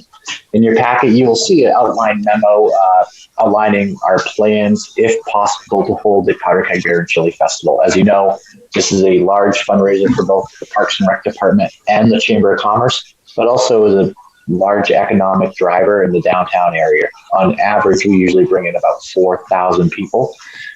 But you know how Parks and Rec is very safe and proactive. We anticipated the universal best practices to be adjusted, but we want to go above and beyond. So what we have proposing is reducing our capacity and making it 2 separate sessions, instead of having one large festival. This would allow plenty of space for social distancing. We would also take up a couple different precautions as well. We would go with our vendor, beerfest.com, which will be a touchless, contactless entry into the festival, as well as not having actual glasses that are consistently refilled. We would be getting recyclable glasses and have recycling bins around. And so we'd recycle tasting glasses. All vendors would pre-register, so we know exactly who's coming, and with a list of people. All vendors would be behind their designated areas. Signs around the park would be encouraging people to social distance, as well as announcements going through our PA system. But our participants will also be registered, so we'll have a tracking list. There are no chili vendors, because at this time we feel that the restaurant industry is still recovering. So instead, we are hoping to recruit some restaurants around the area that will serve chili on that day, and patrons from our event can go to their restaurant and actually purchase chili and get some good economic impact there, as well as we're doing a thorough staff training. I think having training for the volunteers and the participants, where we would kind of promote it being a safe environment. We feel it's a safe proposal. James had read it and actually thought they were very well thought of. So I just want to throw it out there. This is a time sensitive, and that's why we wanted to approach you now, because this would give us ample time to solicit vendors as well as solicit sponsorships to make it a successful event. Selectwoman Roundtree-Olaf. I'm sorry, can you clarify? So there's no chili? There'll be chilies. You'll be able to purchase chili at the festival, but we're going to try to encourage people to go up to restaurants and get chili as well. So we've taken that off, because usually on average we ask people to donate about 50 gallons of chili, which comes up to about $500. Okay. So that's tough to ask a restaurant right now to donate that much money or that much product. Gotcha. Any other questions for Mr. Bisson? Comments? Selectman Brown. Yeah, just a finer point, recyclable versus compostable. Any sense of if it's cost effective to do compostable versus recyclable cups? I just found the first recyclable cup. We could look into that, Mr. Brown. Not a problem. Any other questions? I'm sorry. Chair, Jen Wheeler and Rachel Ella from the Chamber of Commerce is on the line if you want to hear from them as well. We'd love to if they'd like to comment. And I'll pause to see if their hands go up. We do. We have Jennifer Wheeler from the Chamber. Hi, Jennifer. If you would just state your name and address for the record. Hi, yes. Good evening. Jen Wheeler, President of the Exeter Area Chamber of Commerce, located at 120 Water Street. My home address is 8 Strawberry Lane in Stratham. Does the board have any objection to Jennifer speaking? Seeing none, go ahead, Jen. Thanks. Thank you. Good evening, everybody, and thank you, members of the Select Board, for considering our proposal. And thank you, Darren, for your letter of support. We're beyond grateful for the continued partnership with the town, and we've been meeting with Greg and the team at Parks and Rec and are just so excited about the proposal that's presented. As you know, Powder Keg has a reputation for being fun, safe, and organized, and it's a great opportunity to bring people to the community, support our local businesses, and highlight all that Exeter has to offer. I know many out there look forward to Powder Keg and have the date circled on their calendars every year. And after the year we've had, the opportunity to come together and celebrate community is one that we're all thrilled to offer. So thank you for your thoughtful consideration of this proposal. We're looking forward to it. Terrific. Thank you. Selectman Brown, did you have another question? Comment? No. Nope. Okay. Sorry, I saw your hand up. Anybody else from the public?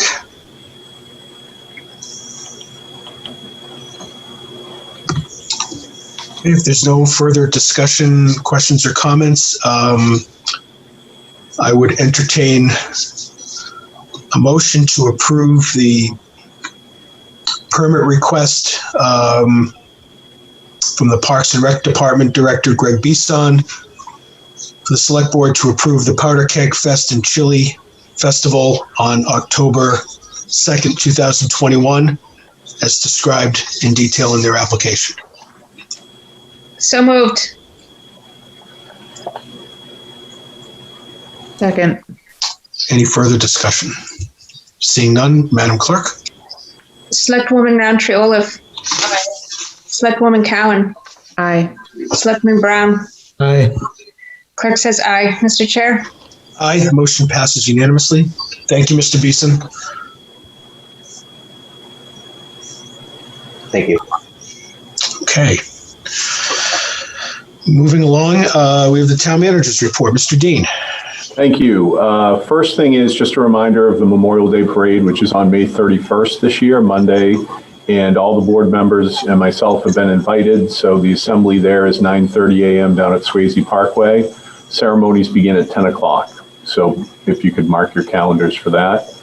We did get word that Congressman Pappas took the Siphons project to Washington. It's one of 10 that were chosen to be submitted to the Appropriations Committee. So I just wanted to acknowledge Melissa Roy and also Public Works for their role in helping with that. They did a great job, and I think we're in really good shape with this project, and we all know how worthy it is. So I just wanted to acknowledge them and also say hopefully we can get this to the finish line. We're going to continue to work on that. The network administrator interviews are over with, and we think we have a good candidate. And I also want to acknowledge Andy Swanson, who put a lot of time and effort and energy into that process. So we're cautiously optimistic we'll have a new hire here shortly. And then I was able to testify on Senate Bill 95 last week. I know Selectwoman Gilman was there as well. It was on the virtual town meetings. It was a very interesting testimony that came from lots of different people in support of it, including Selectwoman Gilman, who was very good, as she always is with that. And it was good to be able to testify on it. We did meet with Revision Energy. We're working on the letter of intent for the solar array.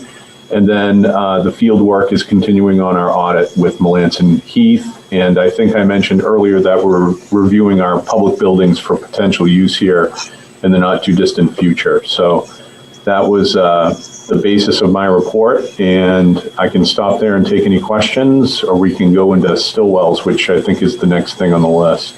I was just going to ask. Thank you. Okay. So Stillwells, we actually dealt with an issue with that situation a couple of years ago, around May of 2019, and at that time, the owner of Stillwells actually said that she would prefer the town to take its trash cans off the street, and that would solve an issue at that time. So that's what we did. I can tell you that I don't know how many are down there right now, but the ones that are being emptied 3 times a week. And from the feedback I got from staff, the indication from Jay Perkins after he talked with George, who's our laborer that does the emptying along with Jay, was that there was only 1 can that was overflowing just once this year. So I know that we're very active in emptying the cans downtown, the ones that we do have, but I don't know exactly how many are in front of the business right now. And I know a couple of years ago, like I said, we had to get Darren involved in a conversation with the business owner about, what the solutions were. But it seemed like at that time, at least, it was less was more. So I don't know if something has changed since then. So I'm happy to follow up, Mr. Chairman, if you'd like me to, or however the board wants me to address it. I'm happy to look into it again if that's what you want me to do. If we could just follow up with Jay. I know Jay's email, and I don't have it in front of me. He was pretty specific as to when they're emptying the trash. But maybe if you could circle back with him, and I did get back to the author of the email with a response. Okay. And I can get the times that we're generally there. Any other comments from the board, Mr. Dean? Okay. Is that your report, Russ? That's it. Okay. Thank you. Select Board Committee reports. Selectman Brown? I have none. I was swamped with customers during the Police Stakeholders Committee meeting and didn't get to get the essence of that. And I missed the Facilities Advisory Committee meeting. Had a quick walkthrough with the Pocket Park Committee with Renee and then a rep from Phillips Exeter, but that was just a preliminary discussion about possible spots for that. Thank you. Selectwoman Cowan? Yes, I had a couple of meetings. We had a very rare meeting of the E911 committee, and we decided to wait before we approved the name change so that we could get some public input. I also had a site walk with the planning board. That was really interesting. That was the Grisette project. It was very well attended by planning board members and neighbors and abutters. It was a beautiful plot of land. It was nice to be out there on a nice spring morning.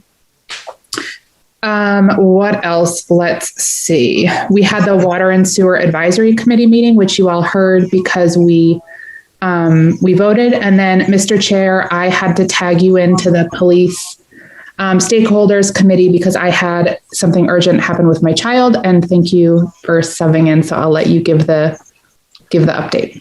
So I was there as an attendee. I was not a panelist, and I myself had a conflict at 4:00, but I don't think the meeting went too much past 4. But the highlights were the police department went over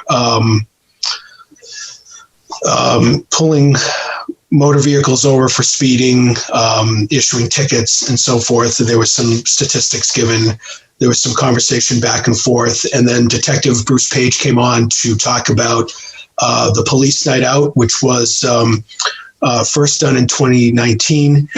And it was very, very successful. It's when the police host something on Swayze Park. There were vendors there. I know team's been very active in helping out. Obviously, we did not have it last year because of COVID, but I'm happy to announce that the police are going to be hosting that the first Tuesday in August. It's either the 2nd or the 3rd, but whatever that Tuesday is. Detective Page is very excited, and hopefully we can get a lot of people out. It should be a good night.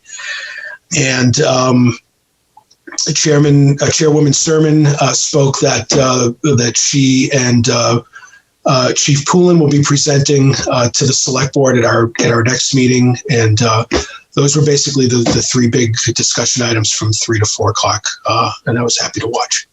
Thank you. Thank you. Selectwoman Roundtree-Olaf.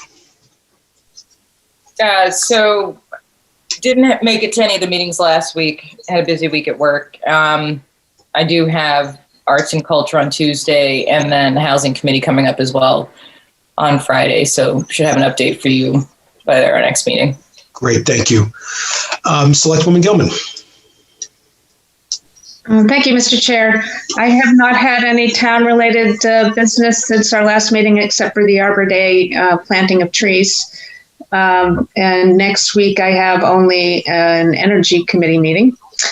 I would like to tell you about a few things at the State House. Today, my committee heard, excuse me, only 3 bills, one of which proposes a housing and conservation planning program. create a committee that would then have an application process for towns to get funding to do things like map out your community, what kind of housing are you missing, and doing inventories. Municipalities can apply together, so if one has too much of one kind of housing and the other has not enough of that kind of housing, they can do a study together. And that seemed very good, but then it's an omnibus bill, so there are three parts in this one, and you can either accept them all or reject it because you don't like one, or somebody has to propose an amendment. And the last part of this bill was prohibiting the installation of certain commercially available heating systems. And what the prohibiting means is that the town can't prohibit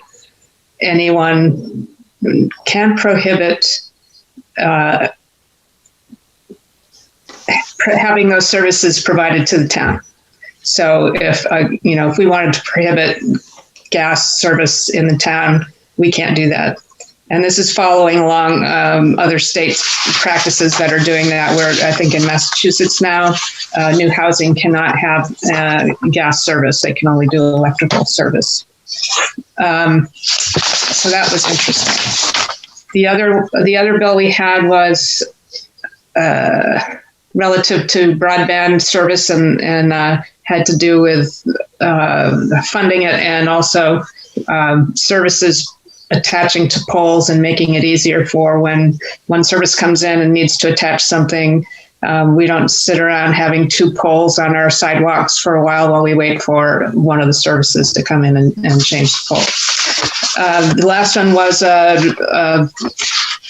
making sure that village districts know their public bodies and need to follow the rules of 91A. But originally that bill had a rather interesting thing about posting your property against, posting private property against hunting. And one aspect of it was to paint your trees, every so often on your property with purple lines, vertical lines. Purple being different than the colors used to blaze trails. And that was amended by the Senate to just cut that out and have it just be the village districts or public bodies. And then the last thing to know is that the Judiciary Committee today had several firearms bills. I think we had one in our packet that was described.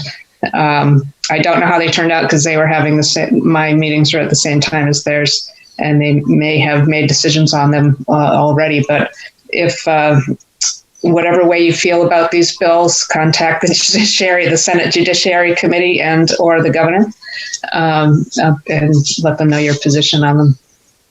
And that was the big news for today. Great, thank you. So I also had the privilege of joining Selectwoman Gilman and Mr. Dean on April 30th at Park Street Common, where the neighborhood actually took the initiative last fall to plant 3 trees in memory of 3 neighbors that had passed, and invited their families to come. And due to the drought last fall, they were unable to to plant the trees, but they were able to do that on April 30th. And I'd like to thank members of town staff that helped out, and Mr. Bisson was instrumental in providing tree diapers. But it was very well attended by neighbors, by folks around town. The families were very appreciative, and just a huge thank you to Eileen Flockhart for organizing that. It was just a very special thing for the neighborhood, and it was nice to be involved and be invited to that. I met with the Sustainability Committee a week ago Tuesday, and they're finalizing the application for the grant that they've been working on with Julie LaBranche for the last year. Dave Sharples has been incredibly instrumental in fine-tuning it, organizing it, and getting ready for submittal. Dave's actually put a lot of work in, so I want to recognize that. Sustainability Committee also talked about perhaps approaching the Budget Recommendations Committee again this year for funding for a sustainability coordinator whether it be part-time or full-time. And that discussion will continue at their June meeting. And I think they were planning to take a vote at that time. So that was basically the summary from that. We can move on to correspondence. First piece of correspondence from Rockingham County. We have the Commissioner's proposed FY22 budget. Mr. Dean, I didn't know if you wanted to speak to that at all, or if we can just skip forward. I believe this is their first July to June budget, so I really didn't have any comment other than that. You can read it at your convenience. Mr. Chair? Please. The county convention is meeting to discuss the budget for the first time, I think, at the end of May. And I could actually bring up the aggregation, the electric aggregation to the subcommittee that deals with the utilities and see if maybe we want to go countywide. Okay, that'd be great. Thank you. They're not a forward-thinking bunch. Well, then that would be appreciated.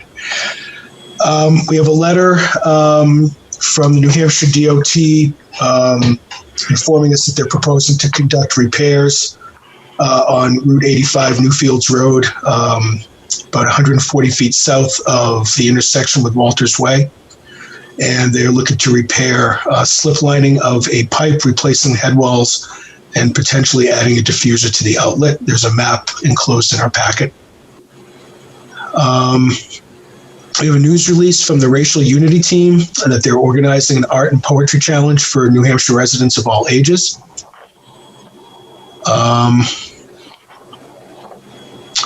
We have an email from CABT regarding the bigger truck.